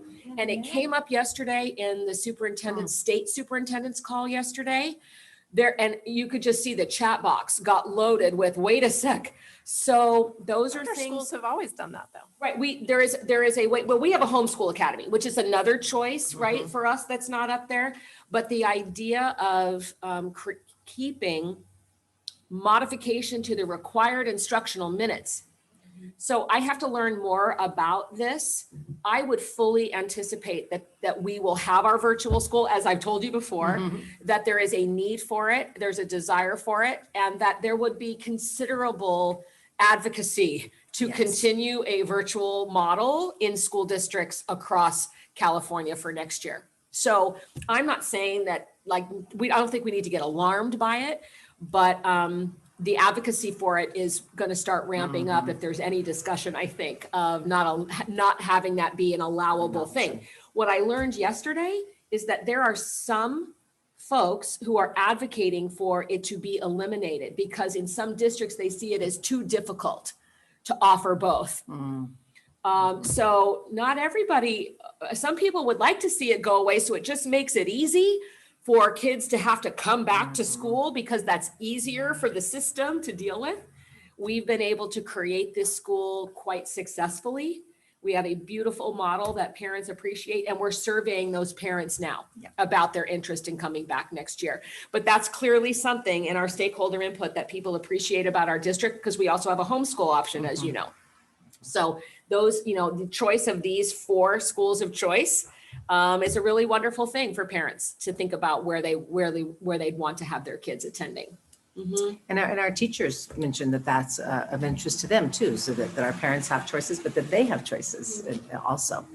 So if someone lives in my district too, where Fraser would be their school, can they, if they want to send their kid to Live Oak, Can they do that, or it's not one of the options? Depends. It depends. It would be dependent. Yes, we try to accommodate because there's reasons, but there's a specific criteria about what we have to use to move kids around. If there's room, Yeah. we always try to accommodate, but sometimes there just isn't enough space. Okay. But yeah, we really try to work with our families to help support what their individual needs are, for sure. Okay. I'm just thinking they may have a caretaker. A That's exactly right. And there's a Exactly. very specific criteria about that. You bet. Other things that came up was comprehensive progress monitoring, in terms of that we have a way that we are monitoring kids, not just with an end of the year test, but that we are doing a variety of ways of monitoring progress and in a variety of different areas. Additional in-person instruction. This is a new one, of course, this year because of COVID. That came up loud and clear, that our parents want our kids back in school for additional time. Yep. Now, remember, our parent input came before we were all back for our kind of K through 6, but that came up over and over again. As you know, our Duluth program was suspended for this year. It came up both with our teachers and with our parents that they would like to see us bring that back when we can. And we actually are exploring ways that we can do that for next year, maybe not in the full scheme of it, but maybe in a modified way. And then professional development for our teachers, that job embedded coaching. Our teachers on special assignment this year have done a remarkable job supporting our teachers on professional development of how to best be able to deliver online instruction. And it was very loudly heard from our teachers how much they appreciated that this year, both in the summer with the training that our TOSAs gave them, as well as throughout the year as they continue to provide weekly trainings, as well as coming into their classrooms and their schools to support. So that was, again, echoed. In the past, that has been a very strong interest of our parent group, because our teachers on special assignment were at our school sites and our parents saw what they were doing. This year, not so much from our parents because they weren't here. They don't see them. But it was a very strong issue from our parents last year and the year before, especially because they were so involved in our STEM labs and getting our STEM program up and running. So those were some of the trends in student learning outcomes. And so I would ask if you have any questions or clarification. Of course, one of us can address that, and that then you would take maybe 5 to 7 minutes to begin to jot down on your stickies things that you'd like in this area to continue, or that you might have suggestions for. And again, they're kind of listed in those sub areas on your green chart, if that helps you to jog your thinking. Mrs. Murphy, can you talk a little more about that first one on the list, personalized learning opportunities? Absolutely. So we have, one of the things that we have in our district is something called Thrively. And that's an assessment that students take that allows the teacher to then kind of get a feel, and the student to get a feel for what are their strengths, interests, and passions. It's an interest inventory. And then they are categorized into these different interests, like maybe you're more dramatic, or maybe you're more into the arts, or more scientific. So then it gives the teacher a profile on that student, and the student a profile. And then there are a series of activities that Thrively provides for students to be able to do that and be able to explore those areas of interest. But that also then gives our teachers ideas and suggestions in their mind when they're planning maybe a book study, that maybe they might have a group of students that might be reading a book about an artist because they have a whole bunch of people in their classroom that are interested in the arts. So it allows us to really personalize the learning, and make it not just abstract and arbitrary. And so we have a number of tools that our teachers can use to do that. It might be if you're doing a project that a student really has an interest in helping the environment. So they might do a project that is something more about that. Okay, thanks. That's perfect. Those Thrively profiles are wild. Isn't it? I Really? Your students, No. you should ask them to show you. They describe my kids better than I could. Yeah. Amazing. It was like, how do they know this stuff? You know, it'd Can be we fun take is if, them? yes, you can. Yes, you can. Mrs. Fontaine, that's exactly what I was just going to We did suggest, that. No is that we did this with our team so that and give you a chance to go through it and see what your own profile is. So I just wrote myself a note to do Really? the exact same thing. So one thing I could do in the future is, what I'll do is I'll share the link of Thrively with you in an upcoming weekly update. I probably won't get it in for this afternoon, but I'll share the link. And then I'll also attach a sample student's profile so you can see the kind of report that it provides. It's really delightful for kids to really get to hone in on what their strengths are and what their aspirations are. It's a tool for us to really hone in on being strength-based in the way that we work with kids.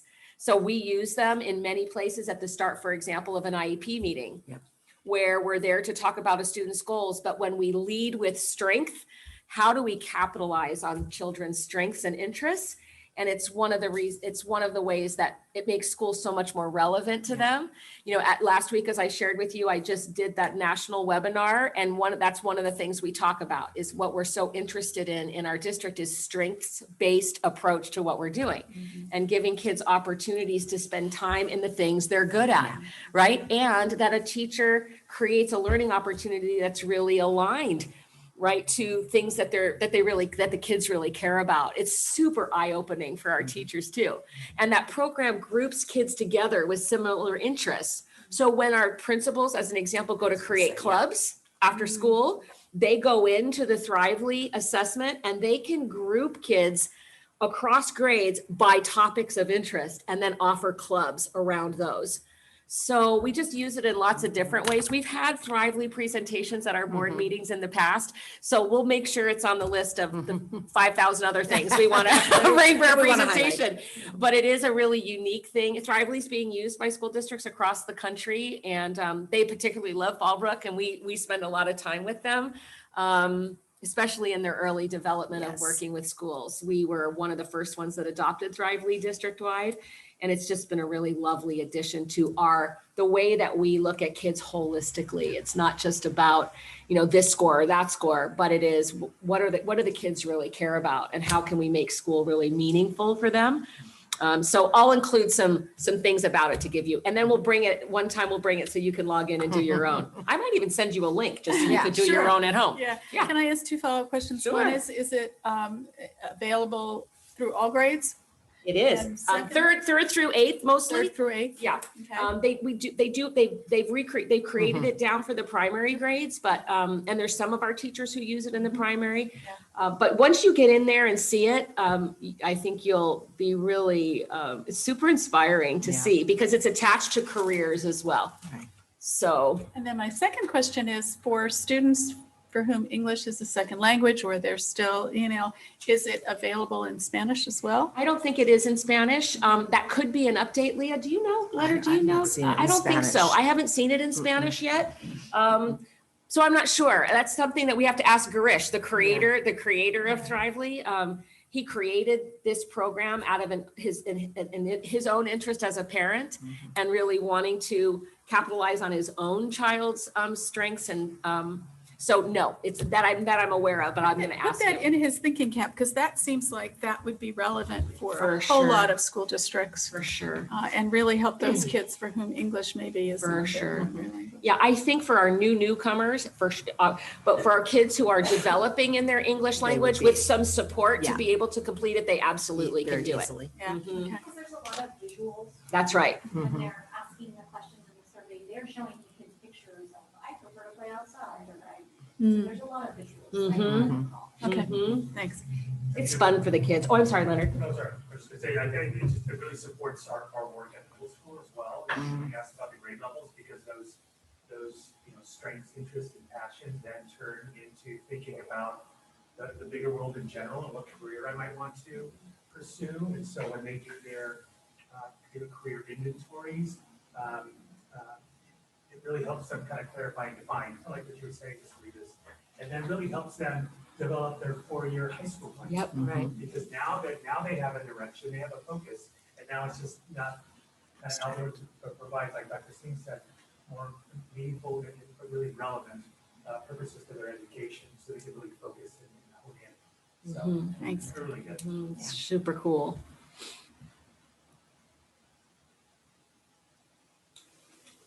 When you talk about professional developments dash TOSAs, is that professional development for the TOSAs or professional development by the TOSAs? Yeah, from the That's really TOSAs, good. yes. From the TOSAs. From the TOSAs. Yeah. Yeah. All of our professional development that we did this year, really to gear our teachers up for what they were going to be asked to do, our TOSAs were very instrumental in that.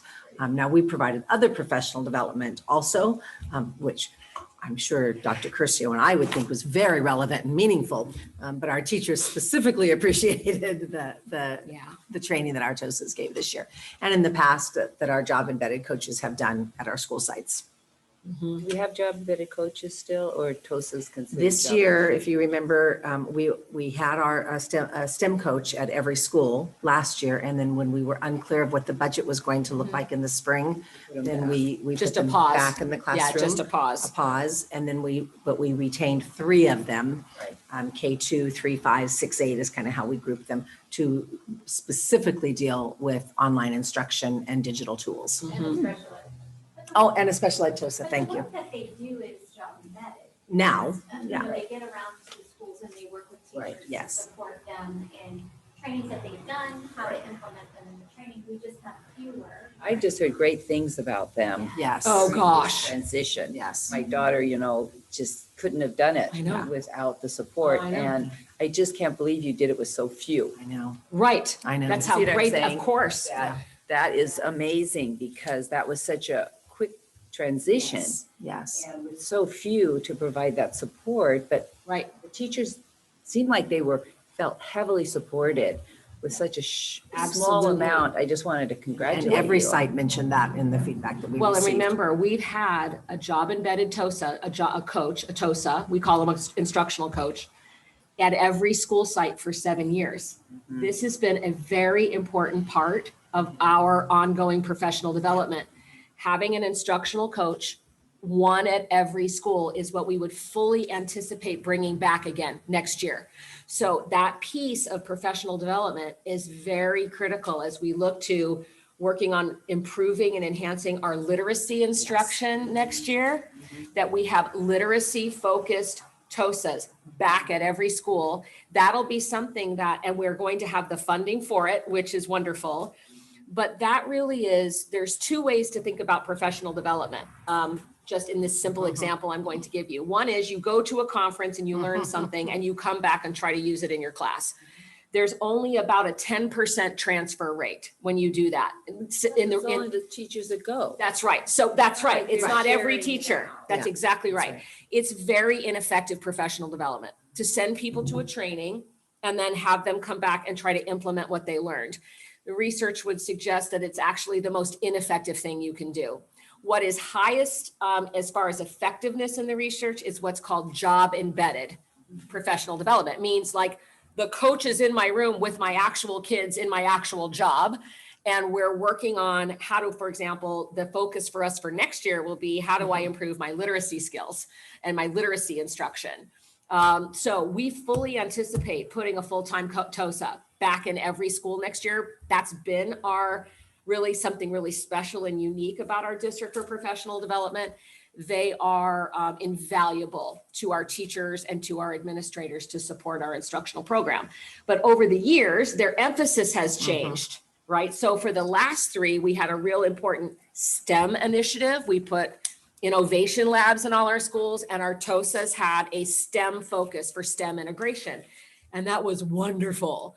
Now we're going to change the focus again because we know we have a lot of kids who need some acceleration because of the time that they've been out of school. And we're going to really hone in on enhancing our teachers' literacy instruction for next year with a TOSA in every school. So when we come back and share with you just all of our plans for learning loss mitigation money, you'll see those on the list. Yeah. So they'll be using learning loss mitigation, because I know one of the conflicts has been, well, should we reduce class size and put the TOSAs in the classroom? Yes. Or should we give them a standalone leadership role too? So with this extra money, that really won't be an issue. They won't even be in conflict with each other. That's right. That's right. And then, one thing that I've seen successful in other schools is the AVID program. Mhm. I don't see it on the list, yet I know we have an AVID program. Yeah. And I'm just wondering if you could explain it, because I really think it is what captures that bottom group that we sometimes might Yeah, lose. It certainly can, you bet. So we use Avid at Potter Junior High as a school-wide program. That's been really the focus this year because of the inability to have that flexible elective moving around. But it also is a part of the elective model at Potter in a non-COVID year, where we can look at providing that Avid support. But our focus has really been school-wide on the strategies, the study skills strategies, because there's different components. There's that student organization piece, the learning reflection piece, where students are really looking at, I'm struggling with this, and identifying, well, where is my point of concern? And then there's some tutorial pieces. So we do have Avid tutors at Potter that support students in the classrooms during their Avid time, or now support students in the classroom during their elective times. It's, but our Avid is funded out of categorical funding. So that next layer that I was talking about. So That's why it's not here. we do have Avid, and it is not absent on purpose. It's just, again, that's a very focused, layered approach that we do. Got it. And fortunately, too, we have Avid elementary strategies that we have trained teachers in. So we do have teachers that were Avid elementary trained. And we still use those kind of study skills strategies, or that it's much more in alignment with some of the things we do with Leader in Me, like planning their work, time management, more of that elementary level of having a planner or being able to write down what they need to do or what is due. Those time management pieces, study skills, the note-taking pieces, we still use those strategies, which prior to being Avid Elementary, they were Anita Archer strategies. So we still strongly support Avid in our district. And But it comes out of categorical, so we shouldn't list it here, is what you're saying. Oh, put it down. Put it down, and then Put it down. put it down, doesn't matter. again, We'll make sure it because- gets, it's like, Right. it's like So Cindy Martin it- always says, we maximize our funding, we get it in the right place. And it that's comes right. back to, if you put it down, then it's also feedback toward our federal addendum to the LCAP, right? We use federal addendum to support school-wide Avid, and it is in our federal addendum, and it is in Potter's single plan for student achievement. Okay. And I think it may not show up on something like this, isn't it, Sleeper? We only picked out some main highlights from all of the feedback we had and trends that we saw across all of the stakeholder groups. And Avid might not show up because maybe our elementary schools don't know as much about it, or our parents in the elementary school. So we tried to pick ones that were really common trends across all the groups. But all of their missions are so Oh, wonderful. so good. They capture Absolutely. students that might fall through, so.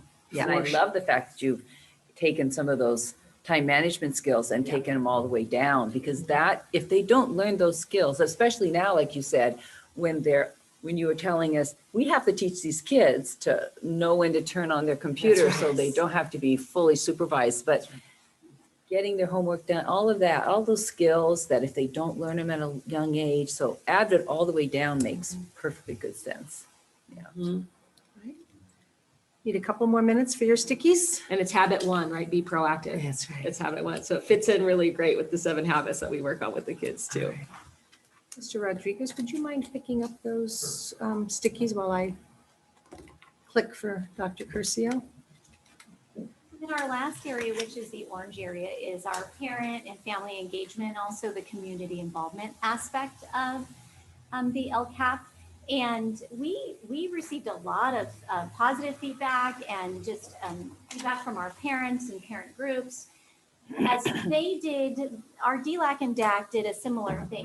We shared with them the trends from all of the school sites feedback, and then had them add on or include using very similar to what you're doing today. And they had a lot of voice in particularly this area. Because what I would say is parents, they're involved to the degree that they understand what's happening at a site, or to when it's focused on the things that they believe they need to have a voice.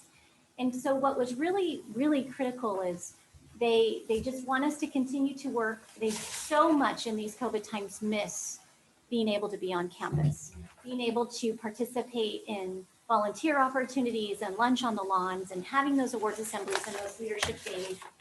That was very, very strong and very clear, and they love the family nights. However, it's been challenging to do those types of things online. But our parents have been great about coming to Google Meets and using their students' devices. My PAC meetings for Migrant Ed have had parents attending, 20 plus. And our DLAC parents who are representatives from the school sites, they have consistently come. And part of that is we've been able to use the platforms that the students use, so they're able to help their parents get on. They have given a lot of feedback about the different types of parent education opportunities they've had. One of the things that they all spoke to is having some increased support at the school sites for interpreting and translation and communication. And so that was, critical for us. They also do a survey every year. And so I'm excited to say that they will be presenting to you their findings and their recommendations in May from their needs assessment survey that they did across the schools. We just met on Monday to go through those results. So we're excited to share those with you, and they're excited to actually come and speak to you on that topic. But another thing that came out was just parents and would like to see increased community partnerships. With the Land Conservancy, these were examples that they have given. They love the planting experiences, the environmental education pieces that some of our partners have provided. They also talked about just strengthening relationships with local businesses so that when they're talking about career and college readiness, or they're looking at ways to have events at the schools, that the community beyond parents are involved. Fallbrook Allier came up. They're very excited about those types of partnerships that we can do, and even having career days, just to invite people into our schools and give our students opportunities to expand on their knowledge of that and have those firsthand experiences. We had a lot of feedback and discussion at the military schools about just that family connectedness and finding ways to, because students come and go and they move with deployments or family members leave, just to stay connected and have ways to support our families together, or welcoming them into the school and supporting them before saying goodbye.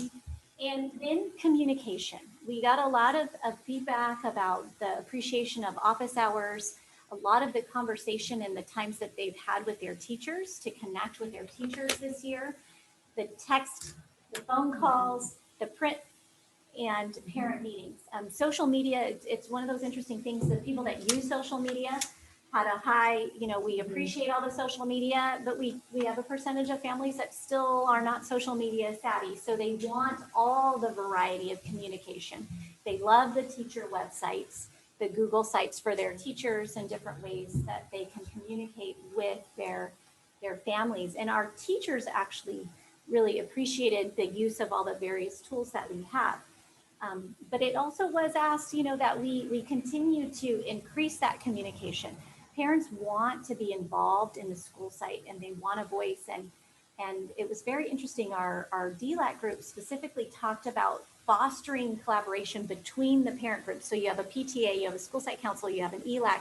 So how do we foster that across the groups so that they're having that opportunity to come together and have those family engagement pieces? So they want the family nights, they want the parent education nights. And in our survey, they provided us with a list of things that they would like to see. The cyber awareness night was very popular.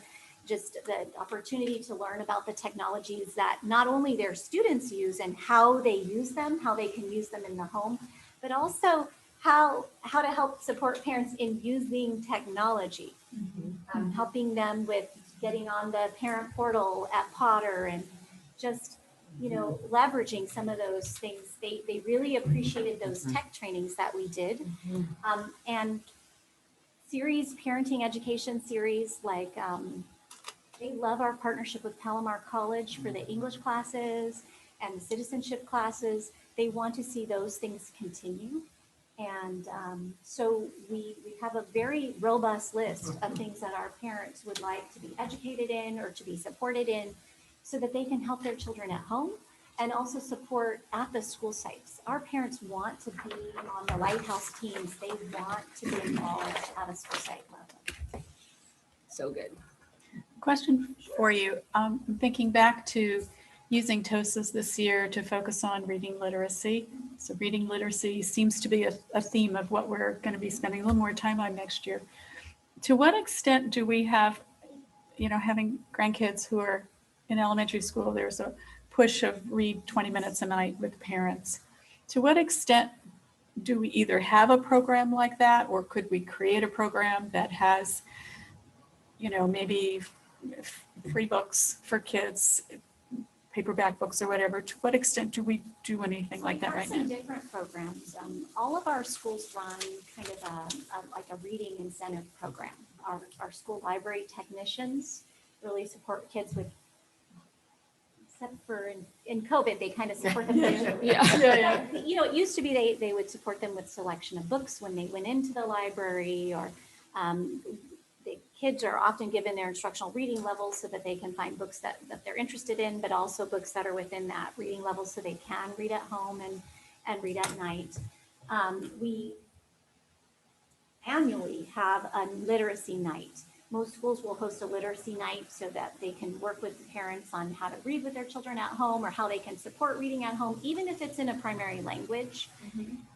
And so those are things that school sites have offered, but one of the suggestions our parents are giving is that when we find those common trends, can we do them at a central level, at a district level, to support that as a topic, or things that they're interested in doing so that it can be shared across.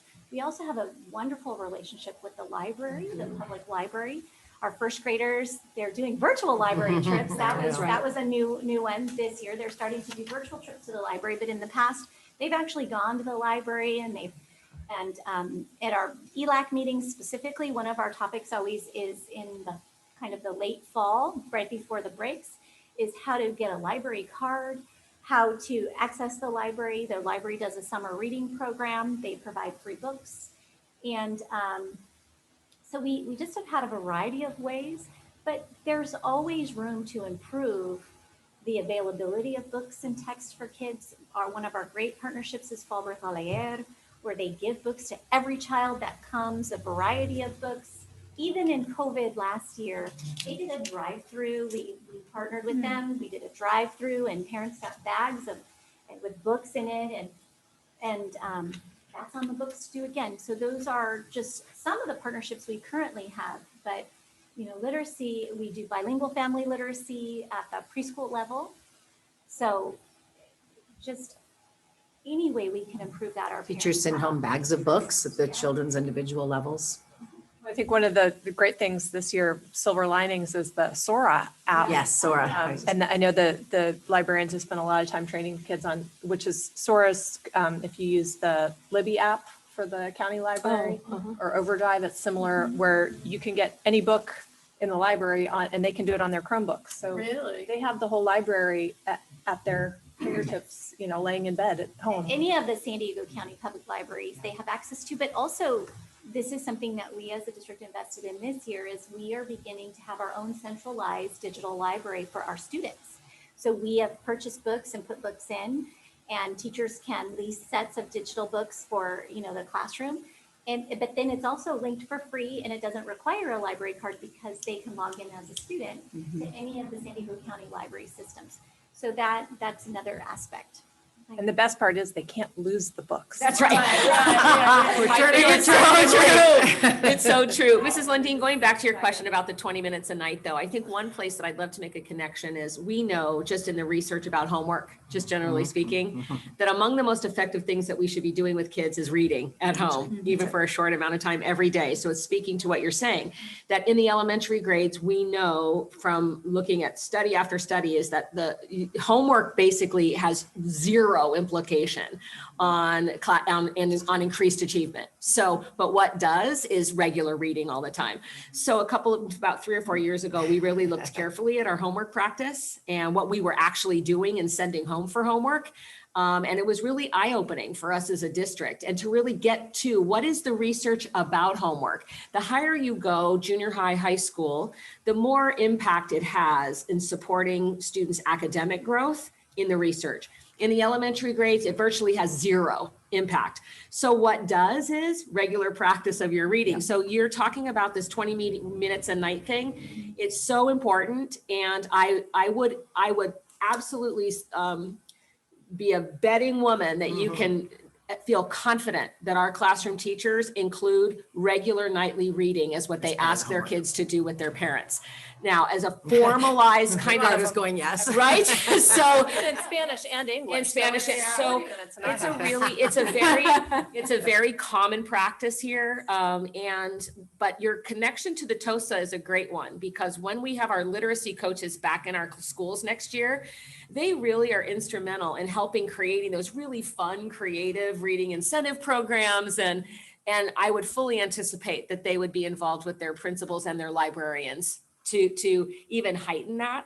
But I think you can feel confident that our teachers have nightly reading as a part of what every kid is doing at home, And I for will sure. tell you, the school library technicians, they are a part of our plan, and in previous years, they always come up as a support, because they also do provide within their days small group instruction to our students with greatest needs. So they support reading, and if you're ever at us when we're able to, you will see things like Read Around the World, and they really do have different incentive Beautiful. programs to encourage and just. Yeah, beautiful. I would think with families, where there are multiple kids in the primary school levels, it might be a hard thing to do to get a parent to spend 20 minutes with each child reading, or, if they've got multiple jobs. So I would think, when we think about equity, that this may be an area where equity pops in, and that there may be some hurdles in there that might not exist for all the kids, but perhaps for an important And that's why subgroup. that focus on the independent reading level is so important, because we have siblings that read to siblings. We tell them, read to your Right, mom. to your stuffed animals. Stuffed animals. Cutest thing. Right, it's right. Virtually this year, I popped in on a class that was reading to their stuffed animals. It is, great. it's about creating that joy of reading, even if it's read aloud. In a household, I have 3 kids, let's read a book together, let's read Right. it aloud. It's that vocabulary and that experience. Read in Spanish. It's not about the language, it's about having that cultural experience. Right, right. On that note, getting those reminders that we need to read, Yeah. it's come to mind to just see that on the marquee, just like, if have you read to your child today, or just That's a say, great idea. That is a great Fallbrook idea. reads at 8 p.m. Yeah, that's right. There, it's there. That's a good idea. I like that. I love it. Fulbrook reads at 8 p.m. Yeah. Just that Anything reminder. we can is do to such a big reinforce help. it, That's right. As far as additional help, I'd like to see more tutoring opportunities, just a way to, to account for that, for the fact that, parents might not have the opportunity to give the support that they need, but, can we find tutoring opportunities? Get some tutors.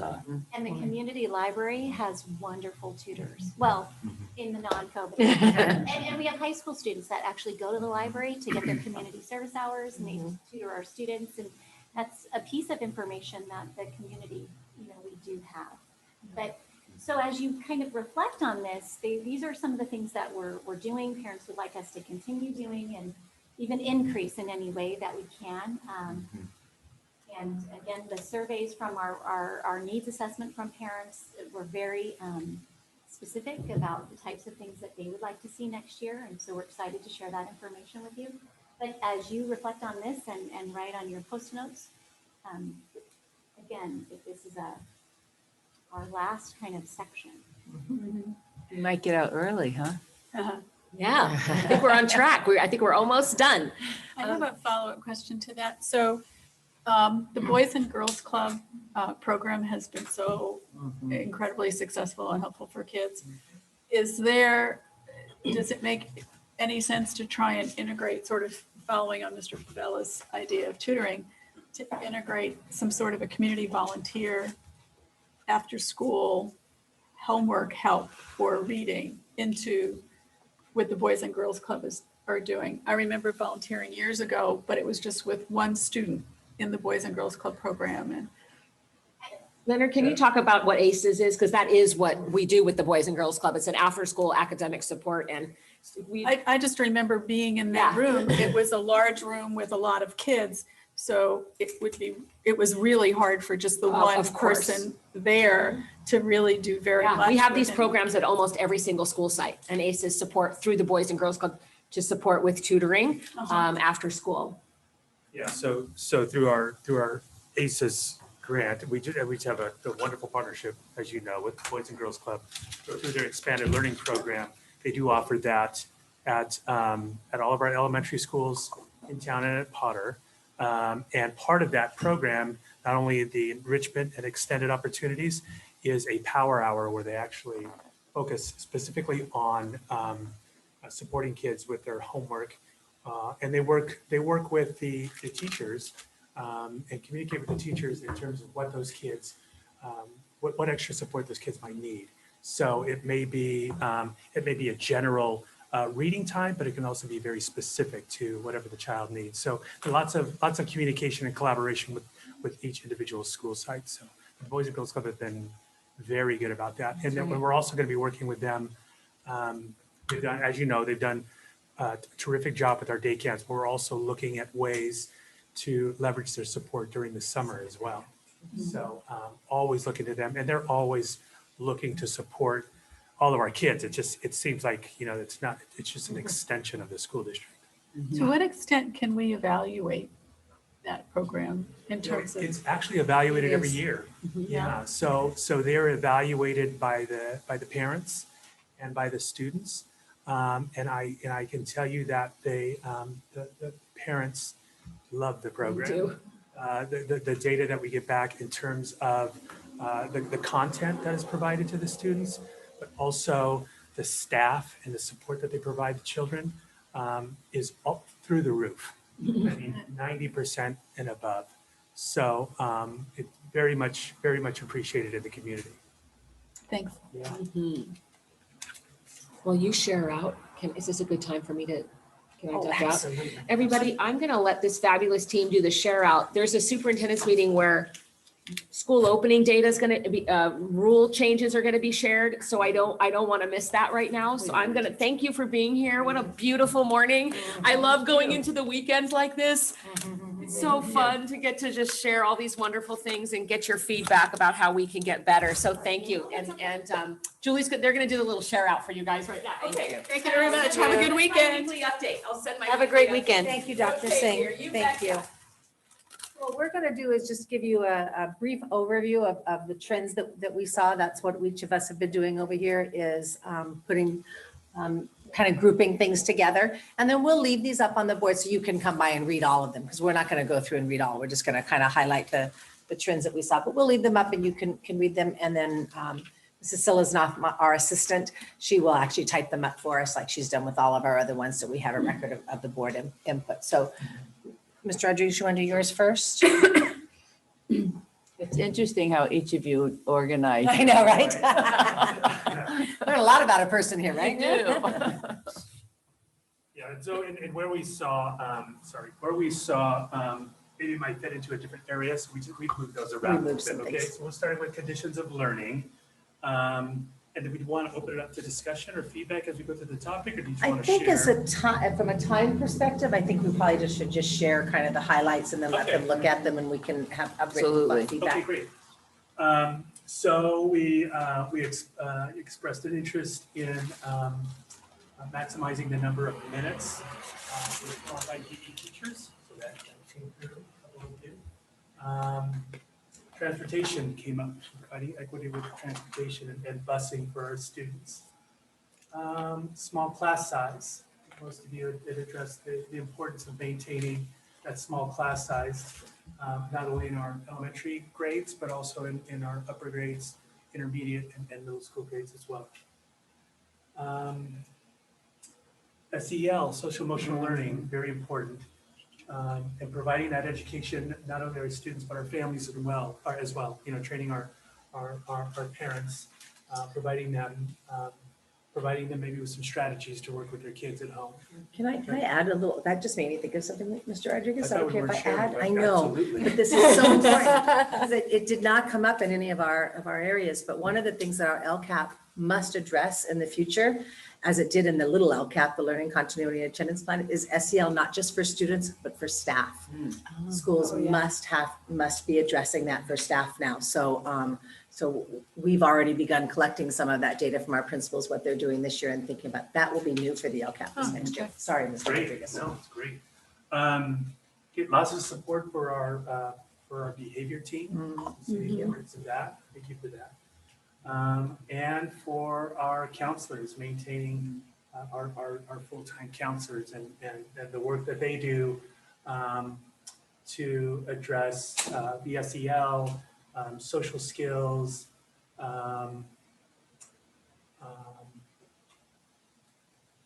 EIS. So that was good there. Support for full-time APs, maintaining that, and all the work that they do there. We had Chromebooks, those one-to-one Chromebooks for all of our kids. Our Leader in Me program and those leadership opportunities for our kids, as well as maintaining our focus for enrichment programs, art, music, drama, etc. Very important.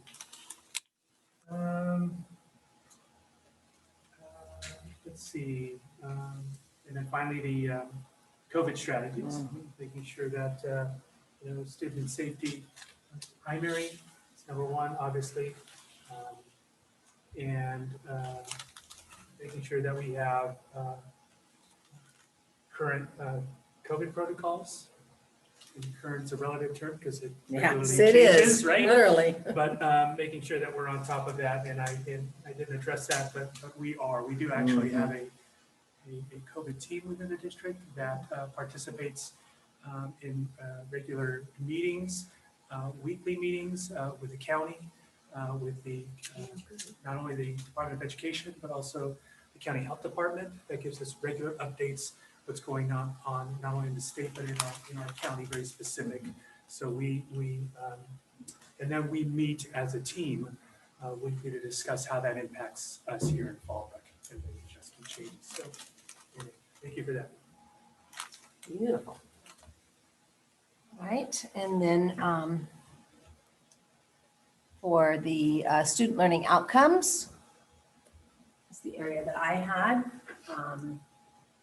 I think we could predict them. They were more focused on reading, instructional coaches, academic support before, during, and after school. A nice trend here on really thinking about play-based PE and sports and how that can affect students' emotional well-being and their academic achievement. So weaving that in, thinking about that.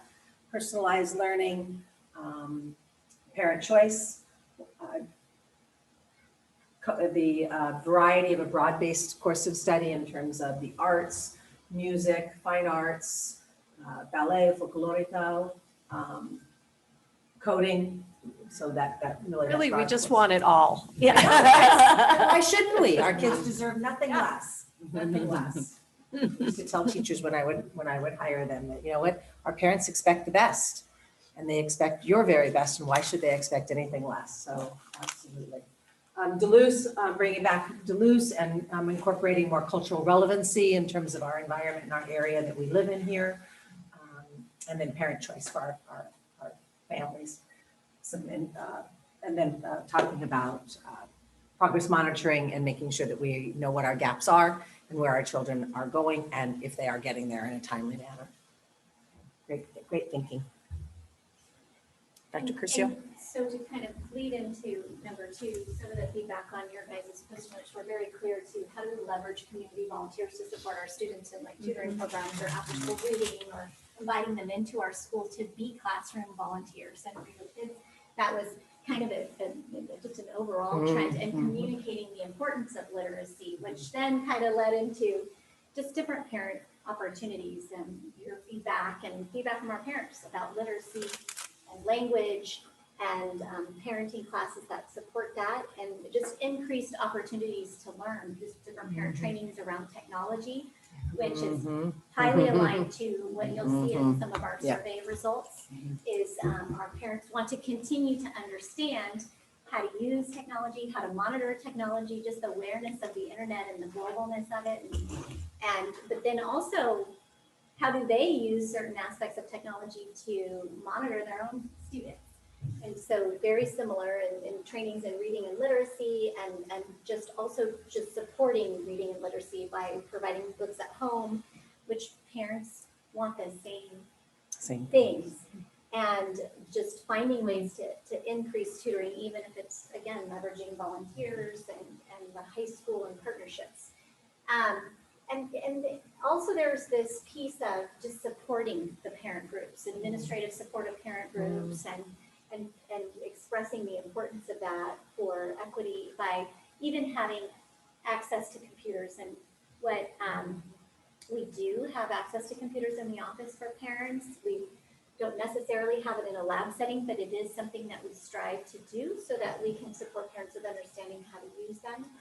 And then just all of those community pieces, there was the Adopt a School concept, or parent community partnerships with local governments and nonprofits, which we continue to build.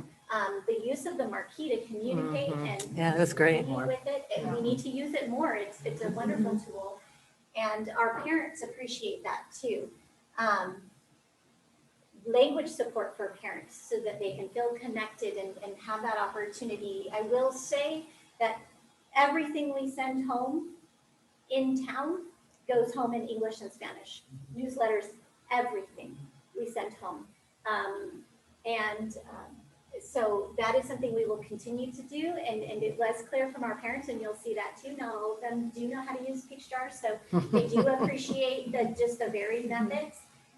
There was a Facebook communication piece here too. Parents that do social media, which is about 75% according to the surveys we got back. So just to continue though, the other methods as well for the ones that do not. But the parents appreciate the communication. They just want to make sure the communication is updated and current, and that we make sure our communication is flowing in a timely manner. And as we continue to work with our military families, that was feedback that we have programs within the schools to support them to avoid the isolation. And that is something that you're saying, and something our school sites have said.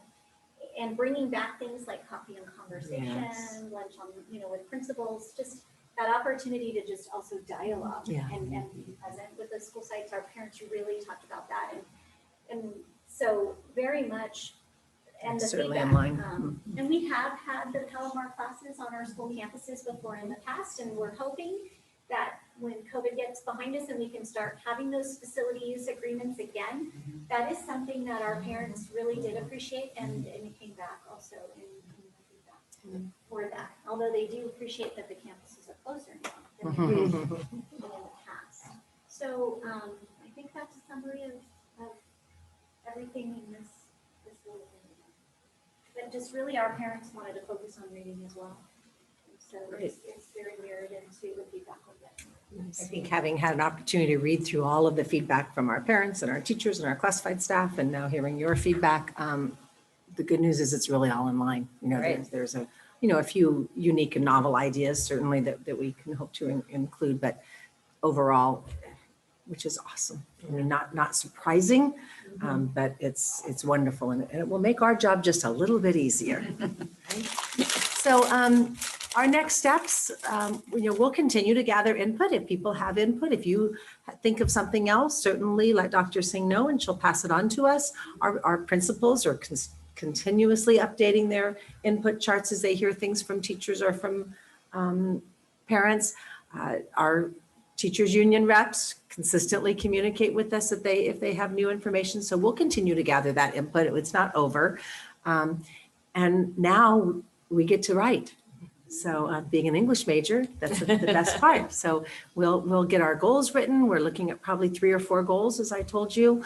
And then we'll begin to develop the action steps. And then we will share those with our parent groups, specifically DLAC and DAC. That's one of the ones that we are required by law to share with as we begin to write. And then we'll bring it all back to you on the 7th of June. So prior to it coming to you, it will have gone through the county to have a complete legal review so that by the time you get it, you know that it's legally compliant.